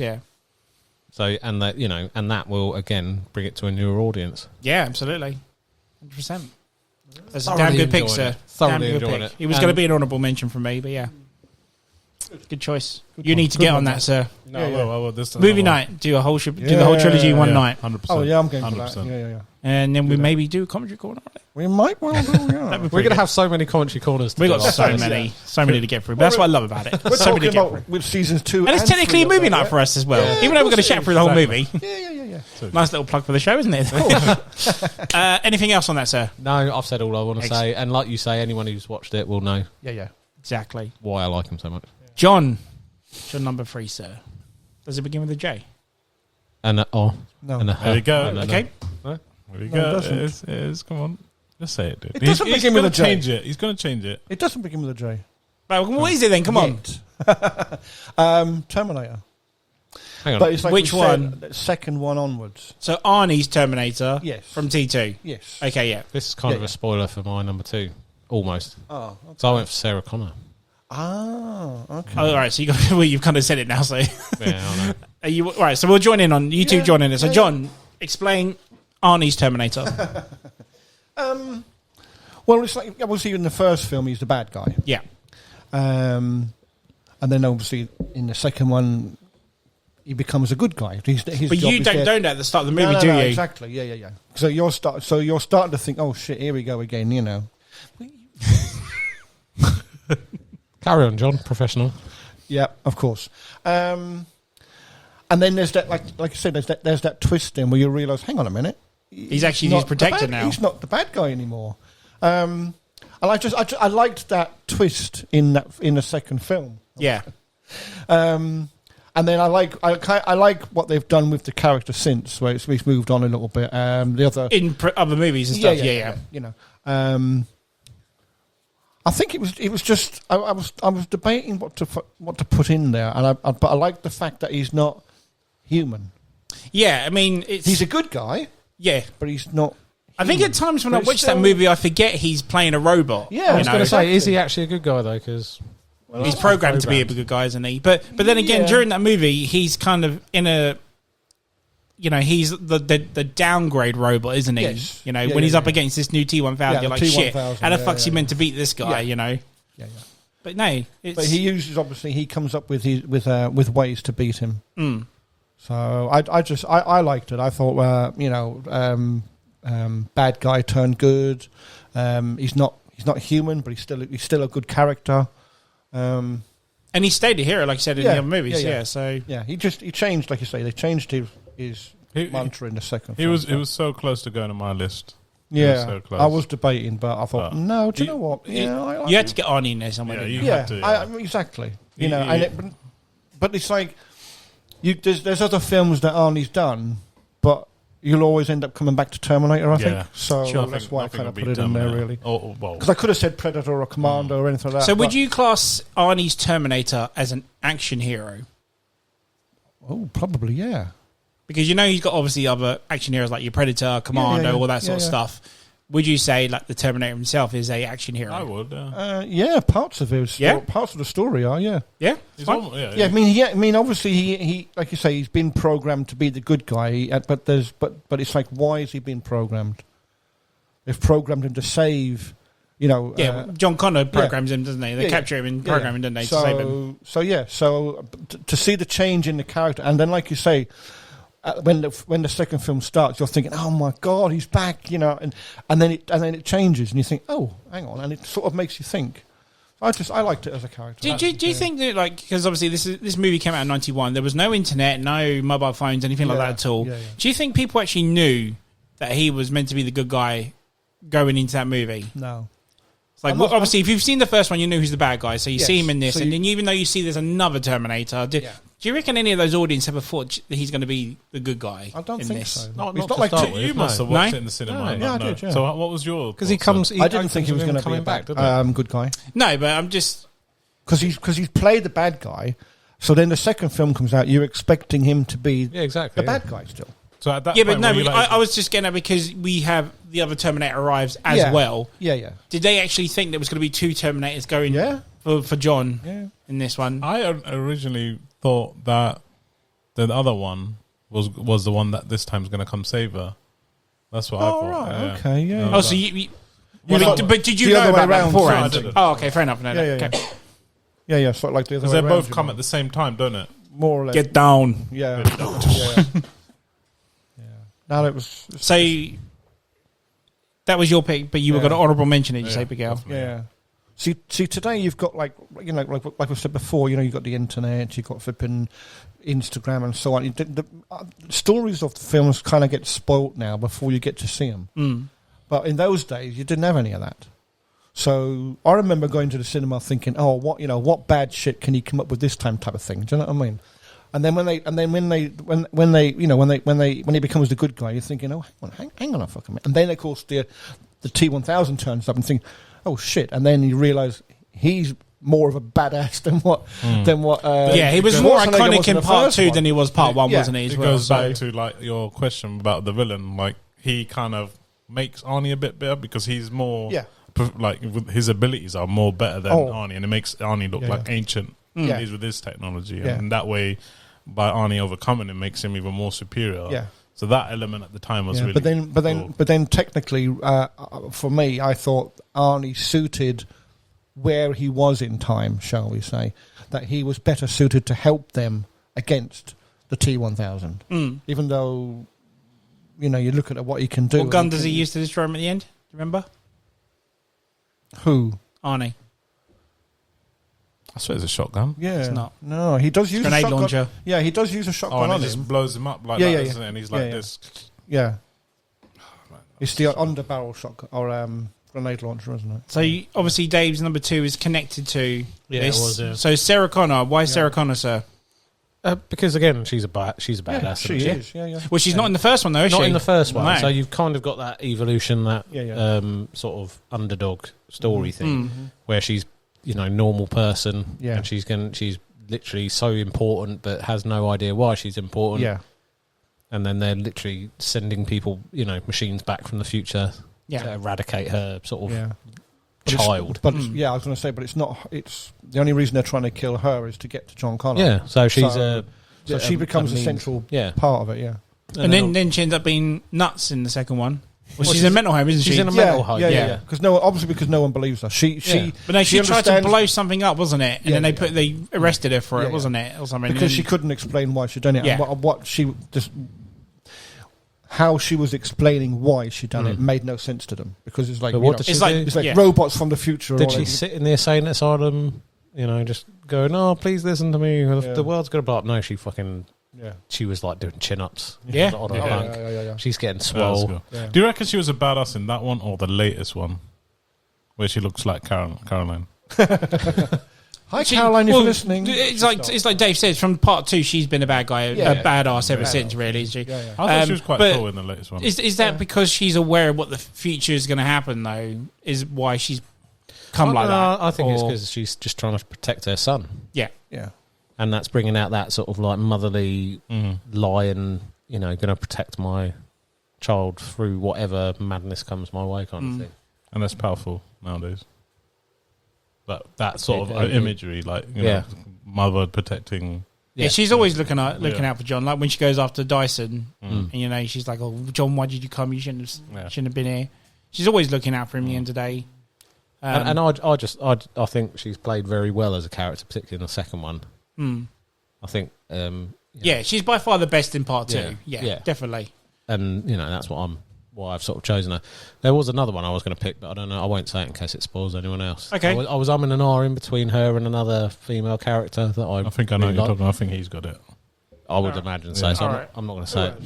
All right. So, do you want to say anything else on Sarah? No. I mean, it all ties in with. Did you ever watch the TV series, Sarah Chronicles? No, I didn't. You should watch it. I never finished watching it. Is it the same actor? No, it's played by the woman who's is it Battle? No, plays Serenity Cersei in not Cersei. What's her name? Who's the sister that fucks her brother in Game of Thrones? Cersei. It is Cersei. Right? Yeah, it's her who plays Sarah Connor. Lena Headley. Or whatever. Yeah, that's it. Lena Headley. Yeah. What's the one with the woman from Firefly? Or she's in it as well. She plays the Terminator in that. Yeah, she's the Terminator that protects John in that one. Yeah. What's the story in the? It's a bit of a spoiler territory, but you should watch it. No, I'll watch it, man. Two seasons. It's pretty good. Yeah, it's quite good. It's underrated. I was going to say, because I didn't think it was. Nobody's sort of sat down and said, "Oh, you need to watch that one." The thing is, though, I think it just suddenly cancels. So I can't remember if it just ends and doesn't. No, so there might be a bit of a downside to it. But no, still give it a go. It was definitely watchable. Like I say, because the only thing I would say on that in passing is I was Terminator. I was thinking about that. And then who to pick in it, and I sort of veered for more her, other than John. I would have picked Sarah, because I was thinking, there's always that argument: is Terminator just like that because he's been programmed by John Connor in the future, to care for him as a pseudo father? It would have been either her or Carl Reese personally, but even though he sort of follows your pattern and dies, but him as a character is really good. It's like this is a guy who's gone back in time for his race to save humanity, and then he doesn't even exactly, yeah.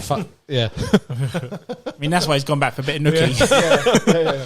But he's just a normal human going against a machine, for fuck's sake. Yeah. That's some dedication right there. And that is a dystopian fucking future, isn't it? Yeah, big time. Dun, dun, dun, dun, dun. Skulls getting squashed. So anything on Arnie? No? I think it's all been covered, isn't it? So that was your 3. My 3's done. Big Gal, what's your number 3?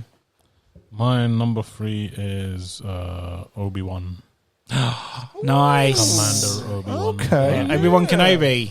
Yeah, good choice, sir. My favourite character in Star Wars, by far. The best characters, I reckon. Yeah. I think, like, everyone's... That and Jabba, because Jabba is me. But carry on. Who's your little mate? Yeah, that's Nash. Anyway, sorry, go on. Definitely. Yeah, he's just the ultimate. I think even when you first see him in the older films, I was like, well, I don't know. No, he's a character that definitely progressed in the prequels. Yeah, after the prequels, you actually see what he was about. You know, you see him as he was like an apprentice to Qui-Gon, and then he becomes a master to Luke, and then he kind of just, he's like what? He develops. Well, he essentially fails with Anakin, doesn't he? Did he, though? Well, I mean, in the original trilogy, he effectively fails, doesn't he? Because he doesn't... Padme is what fails him. Yeah. It's always over a woman at the end of the day. Over a nookie. Damn. All over a bit of nookie. Yeah, and I think I always talk about Star Wars, and I always talk big. But no, he is like he is an iconic. He is a character that rises above. Like you said, he was apprentice in Episode 1, defeated a Sith, so he essentially became a Jedi from there on, and then he took in his own apprentice, didn't he? And hopefully, we'll probably even progress even more with the TV series as well, isn't it? I'm interested in watching that. I'm not getting too hyped up for it because you know how big of a fan I am with everyone, so I don't want to get let down. What if it is? But why is he your favorite? One of your favorite heroes? I think just put him on the list, right? No. There is a reason. I think it's that whole sort of him. It's like when he meets Luke for the first time, or when you think I think of him, Luke, and I look at him as like an older brother. And Anakin, you mean? Yeah. Like you look at when I look at Obi-Wan, you look at like a brother. Because you're my brother, Anakin. That's what I'm saying, and then that's how you emotionally attach to your heroes, right? Don't you? Even though the star of the show is maybe Luke, it's about him. But for me, it was just he. Obi-Wan was the one. Even though you knew that was going to happen, that still really affected you. Yeah, man. Like even if you remember when. Sorry, not Luke, sorry, Anakin. So, you know when Luke actually meets him in the little hut and he asks him about, my father was a thing. He tells him he was like a great warrior and about... Great pilot, and he was a good man. Yeah. And even no, he wasn't. Yeah, even those stories, I want to know about how both of them were. Like, how were their friends? And you get to see it. And for me, it actually... He becomes a legend for those three films. Not just... Anakin, but Obi-Wan as well. He kind of just progressed so well, and I don't know. But he progressed quite a bit in the you see his general side in Clone Wars. Yeah, that as well. Yeah, that's pretty good as well. You've got to admit. Yeah, those stories were epic as well. But I don't know. I think partly sometimes the actors who play the role as well make an important. Judgment as call to see if you like the character or not. And I think Hugh McGregor does a wicked job of playing. Yeah, I mean the issue with Alec Guinness in the original was that after the first one was out, he didn't want to do it again. Alec Guinness, he didn't want to be Obi-Wan. Okay, so that's why, like if you watch like Empire and Return of the Jedi when he comes back as a ghost, his heart and soul's not in the character. It's just like, I'm just here to get paid, sort of thing, and you get that vibe from it as well. Man, so when, like you said, when Hugh McGregor took it. He's nailed out the park, really, didn't he? Yeah, and it just, I think for me, he's one of, he has to be in all of the time. One of my so why would you choose him over, say, Luke or Han Solo or something? I think it's purely because it's like almost like a brother figure. Like he sees him as, and I look up to him as a brother. Okay, that's why I see. No, that was just a genuine question as to why you picked him over other people. It was like if I had a brother and he was treating me as a Jedi, that I would look at him as Obi-Wan. You do have brothers, not older brother. They look up to you. That's the sort of Do they look up to you? Makes like sense, that? My brothers do. Let's hear your hello there. What from? Hello there. Hello there. Hello there. I was going to say, hello there, John. Hello, John. Sound like John. Wrong movie. I know, that's what I was confused. General Kenobi. Right, anything else on Obi-Wan? No, that's it. Short and sweet. Good choice. We'll move to number 2s. Number 2. So, Dave, you're out this round because it was... Sarah Connor. So, right. John, Straight to you, sir. Come on, you already know. Number 2, John Wick. Nice. Called it. Nice. I know you did, but I had to keep you waiting, didn't I? So why Mr. Wick, sir? He's got guns in it. Yeah, it's got guns in it, yeah. And he's called John. Yeah, I mean, the first film, obviously, his wife gets murdered, so he's on a revenge thingy. Does she get murdered? I thought she just died. No, I think she got killed, didn't she? Because it's the dog in it. It's all about the dog. They kill the dog and then steal his car, don't they? Yeah, that's what I thought it was about. His wife just dies of that's what I thought. She gets dies. killed in it, but... She's killed, but Yeah. Is it disease that kills her? Or is it No, I don't think he did, obviously. I think it was like a disease or something. Not like a gang. But it's, he's still trying to get back at these other people, the nasty guys, the ones who are the nasty ones. I liked how the character how he evolved in. Obviously, in the other films, it's not really. It's all a revenge thing. It's not really. He's not. Is he a hero? He kind of. Yes, I'd say he is. He kind of is to me. He's getting rid of the Russian mob and stuff, isn't he? He's getting rid of the bad guys, so therefore he's got to be a good guy, then, isn't he? Sort of thing. But of course, it's like you said, It's on paper. It sounds like a straight to DVD movie. Like, yeah. They killed my dog, and I'm kind of coming back because they stole my car and killed my dog. Yeah. It's like something that Gokul should be in because he kicked his dog. They disrespected him and they stole his car. So basically, I went round and I kicked his dog. Isn't that right, guys? Yeah. Sorry, Gokul, if you're listening. Yeah. My friend. Poor old Gokul. Oh, and now some guy's trying to come after me because I kicked his dog. Anyway, sorry, John. Then I brought her in his game and then never get it back. But no, it's a continuing story, isn't it? So there's 3 at the moment, isn't there? Yeah, and there's a 4th one coming, but the 3rd one was all right, I suppose. I don't think it was. I quite like the 3rd one. Yeah, I don't think it was as good as the first 2, but each to their own, as they say. But yeah, I mean, as a character, he's unlike the other characters that we've mentioned had probably more of a reason, possibly, to be a good guy, shall we say. But it's a bit like what's like Liam Neeson says. He brings a particular set of skills. I think his how professionally he handles the weapons and in his fight scenes I think that's what stands out. Because at the end he is a hitman. So if it was just like Lance said, it was just like a basic story, and the action wasn't that great, and it wasn't Keanu playing it. It would just be a straight to DVD. Yeah, totally. Because of how it was done and the choreograph and how and it was Keanu, and it's almost like his comeback film, and it's a perfect actor to play that role, and that role, and he hardly speaks a little bit, doesn't he? Exactly. He doesn't say much words at all. No. And I think that's sort of cool. But in the first film, anyway. I think he maybe says a bit more in the second and the third one. The character alone knows that I love the fact how, like, right off the bat in the movie, he has a reputation. Yeah. Like, if someone like, oh shit, whose car is this? This is John Wick's. Because I think he fucking give it back then. Yeah, but that's what the other bloke says to him, isn't it? He's like you're a dead man walking. I love how that character straight off the bat has that sort of. He has fear to him, isn't it? It's like he has a past, and yes, but right. I think he's retired. That past gets you wondering what actually happened. You want to know those backstories, then that's and they don't really. They don't. Yeah, it's not until the action kicks in and he starts killing people you start realizing, oh shit, okay.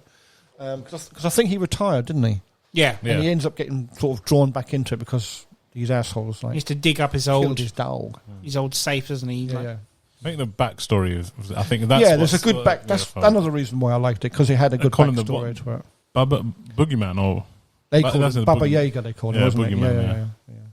And the gold coins, the Babadook, Badadook,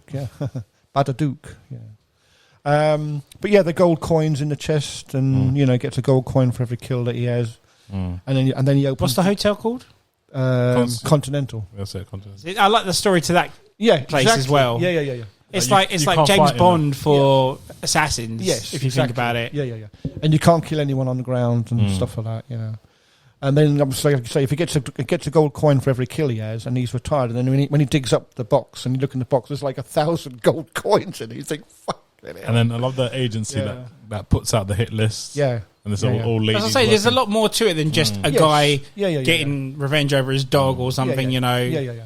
And I think it's that's quite a well-written story. I've enjoyed all 3 of them so far. And I remember when this came out, like it was so critically panned, this movie. and then it was like one of those ones where the Blu-ray come out and it just became a hit. And then look, we've got 2 other movies. All critics hated it. Like Jesus. Like 2 out of 5s, all that sort of. Well, Rotten Tomatoes came like 40% or something. You can't always trust critics. Though. No, of course not. No, of course but I not. just like the fact that it has progressed more. Yes. Even though everyone hated the first one, it's like with Taken, all the critics hated the first one, but then Taken's like essentially Liam Neeson's best film in a way, Was it 3 or 4 his his most famous one. Qui-Gon Jinn. That's what you think of. Yeah. Oh yeah. Yeah, exactly. Yeah. So And he's made some bloody good films, Liam Neeson, but the first things you'll think of is Taken. So can't be that bloody bad then, can they?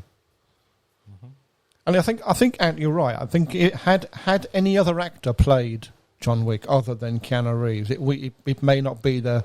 I was going to say hit. So I suppose they are hit. I'm very surprised Keanu took the role because he's already got all these other great movies under his hat, and then he thought, shit, I'll just take another franchise, and then look what happened with it.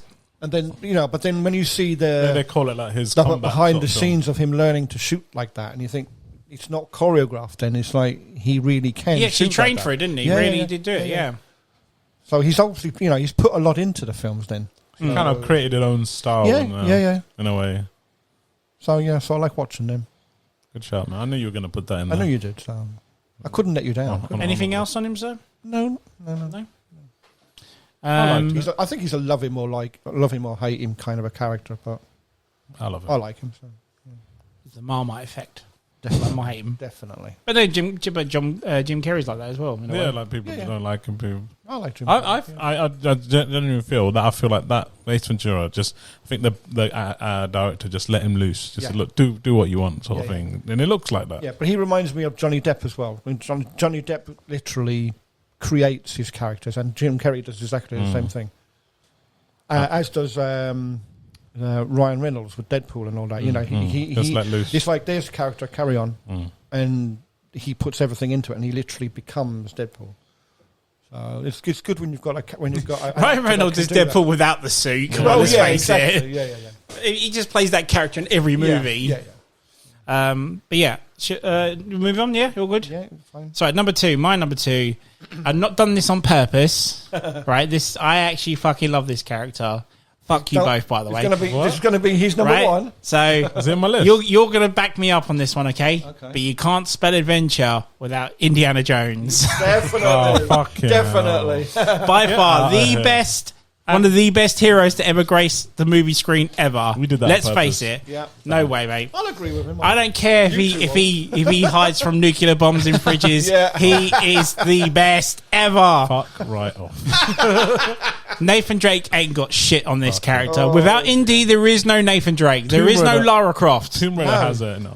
No chance. There is no Lara Croft without Indy. Anyway, Indiana Jones. Very true. Every single movie. I even said it on the recent episode that we put out about the movie sequels. Yeah. I love number 4 regardless. Yeah. But I love them all.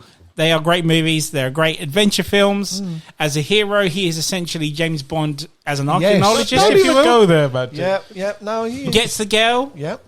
That saves the world. Yep. You know. Can you just mute my headphones? I don't want to listen to it. You can always leave the room. But Harrison Ford as Indy is just, he's great, and there's nothing else I can really go to. It's Indiana Jones. It's like I really wish I had more on it, but there's just something about it that's just brilliant. I think you're right. It's a typical adventure, like I said. He spawned the likes of Tomb Raider and all that. So exactly, without him, you wouldn't have any of this. I know he's sort of like based on earlier characters, isn't he? Like Mask of Zorro or something like that, whatnot. But you can't think of like going through tombs and stuff in movies now without thinking, booby traps, for example, without thinking about Indiana Jones. It's just like it's as simple as that. Lara Croft. And also, I think you're getting me wrong. I do like the first 3 Indiana Jones movies. That's fair. And I like him as a character. I just didn't like the 4th one. That's okay. Everyone's entitled to opinion in it. But he just doesn't like Indy full stop. He doesn't. Yeah. He's never really watched him, I don't think. But he says that, but I reckon if you put one and you watch it. But there are moments about his character, like I think maybe you mentioned, or I can't remember, like the part. Do you remember in the first one the guy swings his sword? I was just about to bring that up. There we go. And then it's like, do you know that's what? Badass. So I heard something, and I don't know how true this is because my dad told me this. But that whole scene. So he's facing off against this guy who's got a sword and he's spinning it around doing all the like martial arts stuff with the sword, and then Indiana Jones just pulls his gun out and shoots him dead. I don't know if that was originally meant to, but I think Indiana Jones, Harrison Ford had diarrhea or something. He had food poisoning. He had food poisoning. Right. So there was supposed to be this whole elongated scene. Meant to be a big fight scene, wasn't it? So where they were fighting, but then they cut it short, and it's so much better for that, because it's so much more badass. It's like, I'm not because Harrison Ford couldn't be bothered. No, it's because there's so many great action sceans in these movies. Like Raiders of the Lost Ark is obviously the best one, but Vic Armstrong as a stuntman, some of the stunts he does with that, you know, when he's at the front of the truck, but then goes under it with the whip and then holds to the back. That's incredible. That's amazing. I mean, that scene alone got me into reading about the actual stuntman himself, Vic Armstrong. I bought his biography and everything, and it's just amazing. Like some of the stuff they came up with, some of the original explosions. Like, do you remember when Indy fights the big Nazi guy underneath the jet? Oh, the plane. And the propeller kills him off whatnot. Yeah, just, my God, man. Just... what else can I say about it? And it taps into the old sort of adventure, the spirit of adventure, doesn't exactly. it? Exactly. It's just like going and exploring the unknown. And and everyone does that. I mean, even scenes in Temple of Doom is very cringeworthy. Especially if you're into insects or anything.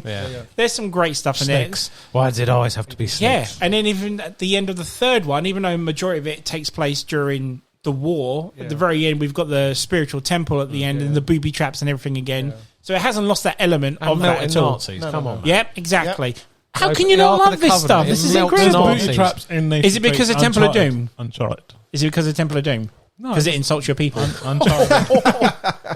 Is that what it is? Is it call it a comeback? Yeah, but gee, listen. I'm not a big fan of Harrison Ford. You can't watch a Tomb Raider film without thinking about Indy. Indy did something similar. You can't watch anything to do with Nathan Drake and not think of Indiana Jones. Yeah, I can. You can't see any or film. National Treasure. I think National Treasure as well. Also, you can't be at work, pretend to plunge your hand into somebody else's chest, pull out their beating heart, and go Kalima, shorty day, Kalima. But yeah, not many people like the fourth one. I said I enjoyed it, and then number 5, I believe, is up next year. I'll be first in line for that because it's Indy, and I'm glad that Harrison's playing it. Yeah, but the only thing probably most likely for the last time. I was going to say it's going to be Indiana Jones and the Stand Stair Lift of Doom. Was he going to be? Yeah. But I don't was he going to be in a wheelchair or something? Yeah, but it's like me with James Bond. You know, it's the character you're following. So yeah, exactly. He's just the ultimate hero at the end of the day, and he has to go close to the top spot. Not quite was going to be the top spot, but was replaced by someone else who I think is potentially better. But you guys might not think that. So we will move to Big Gal's number 2. What's your number 2, sir? Number 2. My number 2. Nathan Drake. That is a video game, you can't. No, because they just made that movie of it, haven't they? With Tom Holland. It was based on a video game. He hasn't seen it yet, so it doesn't count. It's Nathan Drake. Whatever. Come on, man. It's Gandalf from Lord of the Rings. No, you fucking kidding me? That's my first one. Is it? Oh, fuck. Number 1. Really?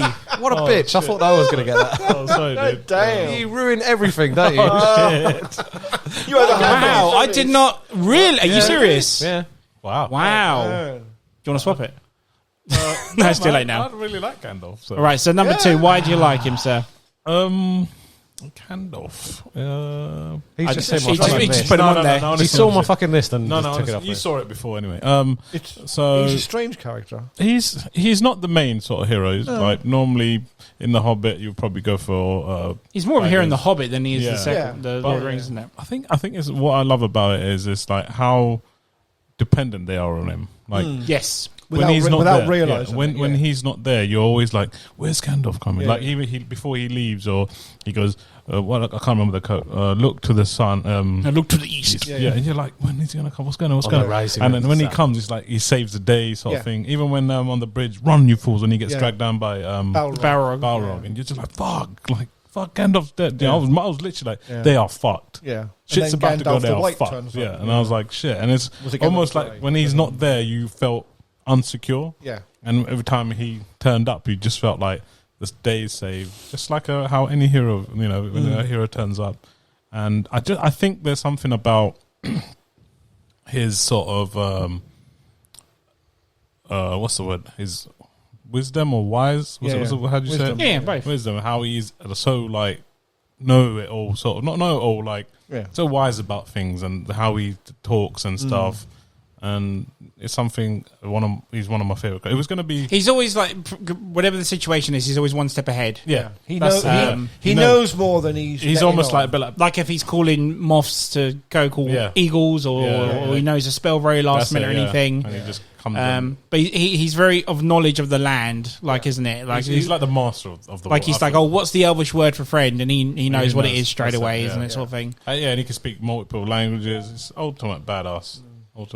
And I think similar to another character I like as well, Dumbledore from Harry Potter, who is practically Gandalf. That's what I thought. I thought the same, and Dumbledore is quite cool as well. But for me, I think Gandalf just more of a badass. Gandalf's essentially the guy who sort of starts everything.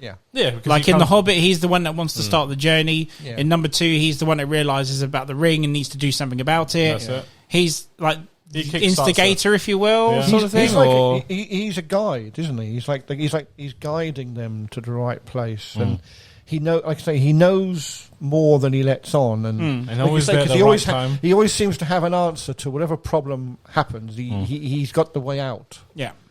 That's what I like about him. And I always have, every time I see Gandalf, I always, like, obviously he's so old. I want to see like a younger version, how he became. All those unanswered questions as well. Like it's always those things that are not explained that makes it in the books? I've never read the book. I don't know. I want to know how he became a wizard, or exactly. what spell he learned. That would first. be interesting. To know. Some sort of backstory. Wonder if that get picked up on the new Amazon series or something. Oh gosh, because it's set. Was it 600 years before? Something like that, isn't it? I don't think he is in that one.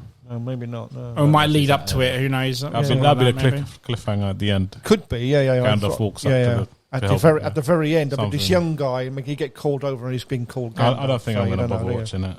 It's getting ripped apart. What is? That's what I worry about. But no, he essentially has his own villain, even though there's other villains in the movie, but he essentially has his own villain in the end, doesn't he? Which is like a brother to him. Yeah, Sauron. Sauron. That was quite cool. And he, as someone wise as him as well, he didn't see that coming as well. That was a bit like, like obviously we could see, like, as soon as you see that guy, there's something off about him, and then obviously he turns. Yeah. That battle in the film, it was okay. It wasn't like something epic. I felt like being between Gandalf and thing. I thought it was going to be a full on you know how he faced off to Balrog. I thought it should have been like that. Yeah, but he doesn't really do much magic. Yeah, he gets spun around and no, but in the Balrog, does he? Yeah, but it was more spectacular, as in like him falling down. And then that fight was what, 7 days or something? He was explaining. I can't remember. It took a while. When he fights Balrog? Yeah. Whereas I guess the budget wasn't there for. I reckon if they had the budget to do the Sauron and Gandalf fight, I think it would be like amazing. Can you imagine that? If they could do it now. Yeah. Oh, mate. But anyway, Gandalf number 2. Good choice. Sorry, dude. I honestly didn't know. I don't do it on purpose. Dave, why is your number 1, sir? So here was my argument for Gandalf over everyone else, because if you think of Gandalf is effectively not a hero. Gandalf is almost godlike. Mm-hmm. Yeah. So like you were saying, he is almost omnipotent. He initiates everything. If you think about all the other characters, they are like children playing in the park, and he is the one. That's why he's always overtowering them as well. He is the only one who is effectively fighting the devil, which is Sauron. He's the one who knows. He's the pawn that moves all the pieces. So in if you take Greek or Roman mythology and things like that, when you would have a god would use his avatars on Earth or his champions or her champions to enact things. So Hercules, things like that. That's what Gandalf is effectively doing. Gandalf is one of the... They're his pawns. He's moving them around the story, isn't he? And if you think about it, because the other characters that are comparable to him, so you've got Elrond and you've got Galadriel, haven't you? The two elves. But they're from a dying race, and they don't really take much... they're not really taking a lead on this. This is all Gandalf doing that. And a lot of what you said all feeds into this. So he is that protective, knowledgeable, all-knowing sort of. And then when he's there, he gives wise a sense figure. of security. And and if you look at, like say, even if you look in the Hobbits, they're all wondering when Gandalf's coming back. They're waiting in the Battle of Helm's Deep for whatever Gandalf's going to pull out of his sleeve save the day, and he is on another level. So even when you've got the threat of the One Ring and everything in Lord of the Rings, he takes on the ancient evil, which is the Balrog, which is a demon from the making of the world kind of thing. An ancient evil, that was around from the beginning of time, and he sacrifices himself, or he gets effectively. Yeah. Yeah. Well, that's how he sort of changed over from Gandalf the Grey to Gandalf the White. Yeah. And he's fighting a primordial evil. Yeah. And then still comes back afterwards anyway. Such a badass, man. And but the thing is, I didn't. But it all ties into that hero thing of it's very subtle. Yeah. Because like the hobbits and the elves, they put the action into the film. But he's the glue. I mean, he, like you say, he's the one directing. Yeah, well, no one would know anything what was going on if it wasn't for him in either film. He always knew what to do, like you said. But when they were crying, like when Gandalf initially they think he died, dead, I was like, oh my god, they killed him, fucking bastards, man! He was one of the best characters. Yeah, I saw that with my family, and I'd read the books before seeing it. I remember saying to my sister, I was like, she was really upset that he died. I was gutted. And I was like, oh, okay. I genuinely thought that was the end of him. I never read the books, this is going to be bollocks. And then when he comes back, they do a little bit of they sort of mix his voice with Saruman's voice, don't they? That's right. In the Forest of Fangorn, so you always think it's going to be Saruman picking up Merry and Pippin. That's it. But he organises everyone, he brings everyone together, and he gets the best out of everyone else and enables them to be heroes in their own Essentially, right. He assembles a team. Yeah. And he is that, like you've already said quite eloquently, he's that figure of protection and wisdom which enables people to do the feats of bravery, the heroism that Aragorn and Frodo and things like that, they all are able to. And thinking back now, that scene when he's coming down to Hell's Team, it's almost like you're saying godly. Yeah, that almost was like the rising a sun god coming down. That was I never thought looked at it. And if you're looking at power levels, he is pretty much almost up there, isn't he? Yeah, he is. He is the most powerful one there. That's just badass. Legolas and Aragorn. Because I can't remember. I think there might be 7 wizards, but there's very few. I think it's actual 4. No, because I thought it was 4. There might, it might be. There's Radagast the Brown, who you see. Yeah. You don't see the 4th guy. That's all I know. There's 2 blue wizards, I think, possibly. I could, and then, but they're not really hint. I think if you go deep into the Silmarillion, which is complex and confusing, and I can't quite remember. But so if you're thinking about wizards, it's not like other things where there's lots of wizards, and it's only a handful. If you think he's and he's known through everyone, he's known in the Rohirrim. Rohan, he's known he's known everywhere, really, because he's such a pivotal character, and he leaves them in the forest in the Hobbit to go off and go through Mirkwood. Yeah. Because he's got fucking he's going to investigate the re-emergence of Sauron. That's it, yeah. So even in that, where he's like leading them on their quest, he's got to go off and deal with an even bigger bad person coming off, and then still come back and do everything. And he does that at the beginning of Lord of the Rings, doesn't he? Goes to Minas Tirith to make sure that is the one ring that Frodo has, isn't it? Seriously, if Gandalf wasn't around, fucking Bilbo or Frodo would have had the ring, putting it on to do things, and then suddenly a ring wraith would have turned up and blatted him and brought the ring back, and game over. And Sauron would have gained his full power again. Yeah. And if you think about the other character, like I said before, the thing about the other comparable characters, Elrond, and Galadriel, who are both ring bearers for the elves. They've got each got one of the 3 elven rings. That's right, yeah. And have that knowledge and that wisdom. Do they use it? Do they put themselves out there and manipulate events as much? They do help in little ways, but not as much as Gandalf. Their time is over. Yeah, their power isn't as strong. So they're like almost the gods of the elven race, if you want to view it like that. And you look at when Elrond fought with the humans and Isildur and things against Sauron in the very beginning of the Lord of the Rings. He's that's sort of the tail end of the elves' influence, really, to a high thing. And now Gandalf's almost there. The humans they're doing it for them. Human sort of. Does Gandalf get off the boat at the end? I can't remember. I keep forgetting. He gets on the boat in the end. Yeah. Does he? Yeah. So that he kind of leaves as well, doesn't he? With Frodo. Doesn't really explain where they go to, is it? Well, they're going to Heaven. They're going to west to the island where the elves initially come from, which is kind of like heaven effectively. Yeah, so I couldn't remember. That's why all the elves are leaving that way, isn't it?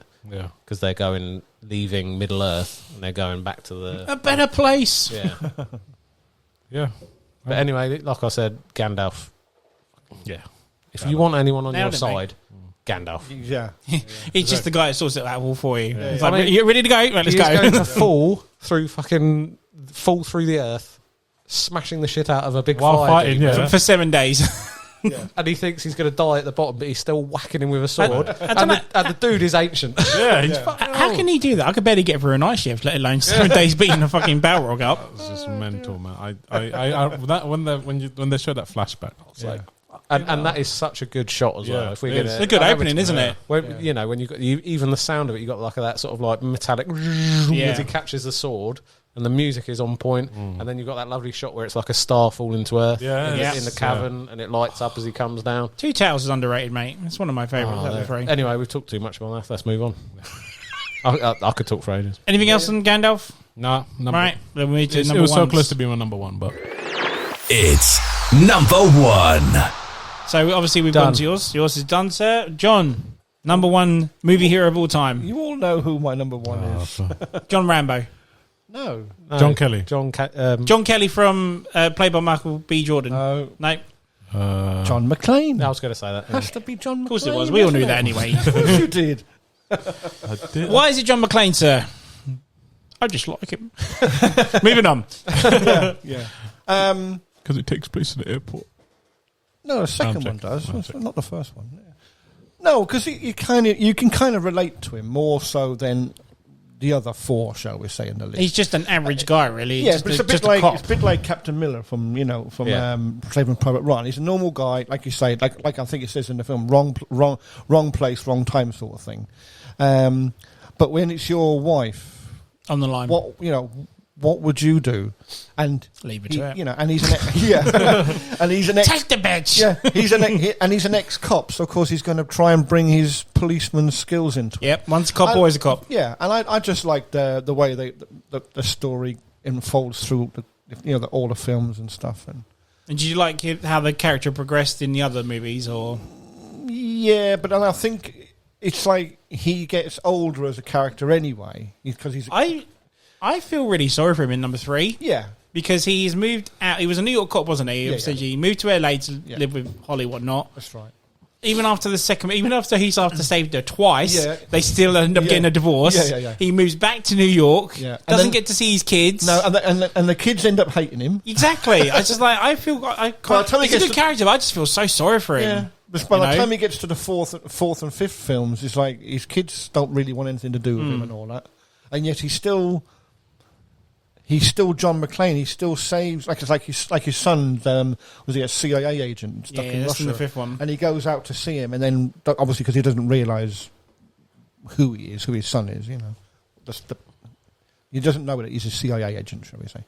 And then he just pulls the original, the John McClane. Let's go and kick some fucking ass, and it's just I just like the films. I just like the character. Some are better than others, but. It's a bit like what I said about James Bond. I like the character James Bond. It doesn't really matter who plays him.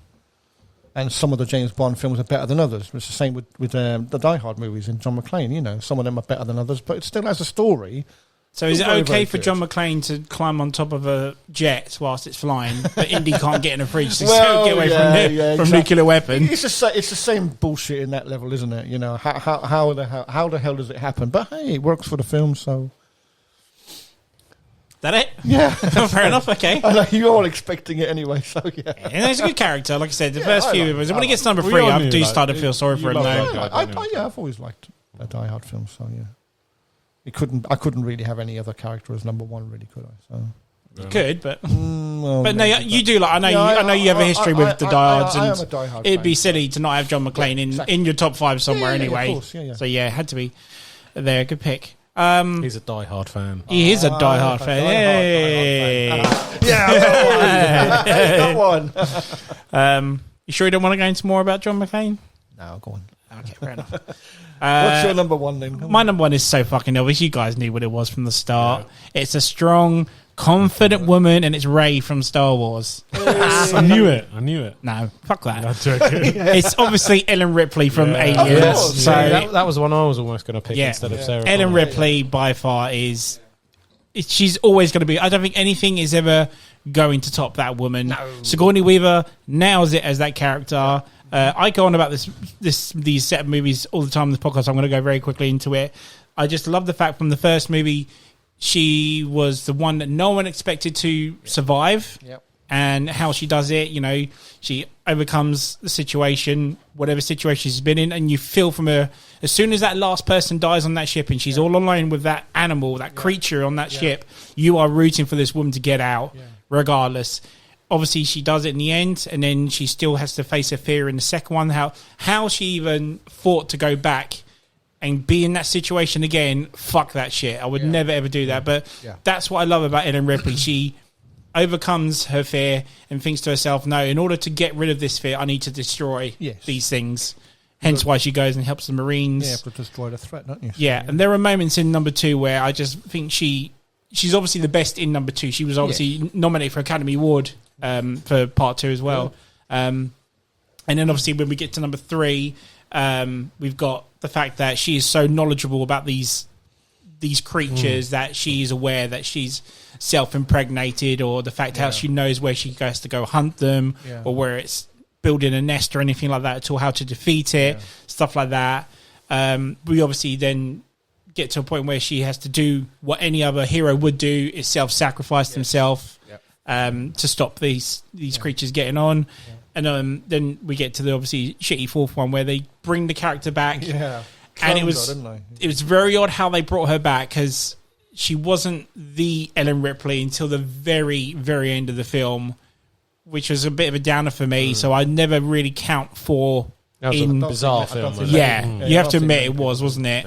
Yeah. But she's the thing I love about her, and I know we go about this all the time, how strong, confident women nowadays in movies are thrown in our faces.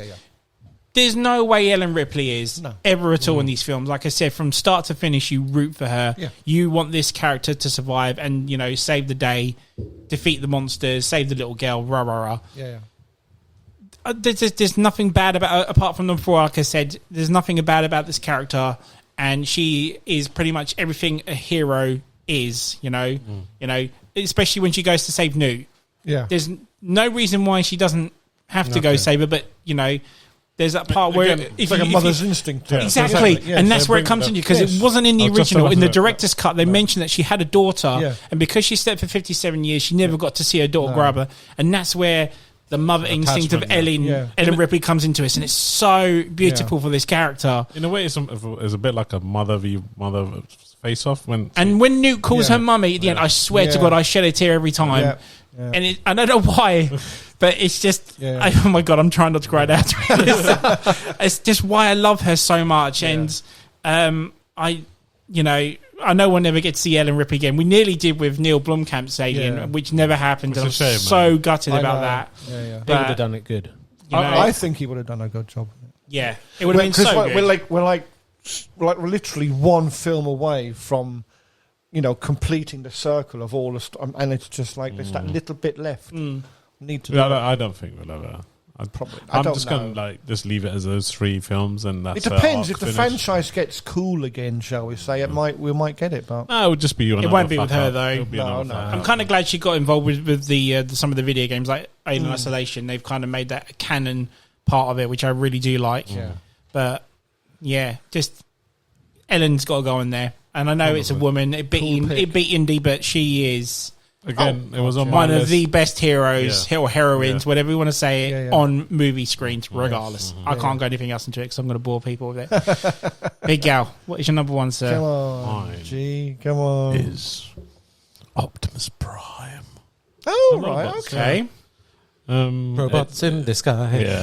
I think I'm a massive Transformers fan of it, and it was probably one of my earliest intro to like any sort of hero. I think it's one of the first things I remember as watching, and then I think even in the in the TV shows when I was watching it. I think it was just about this leader that, helping the Autobots and helping the human race. There's something about it.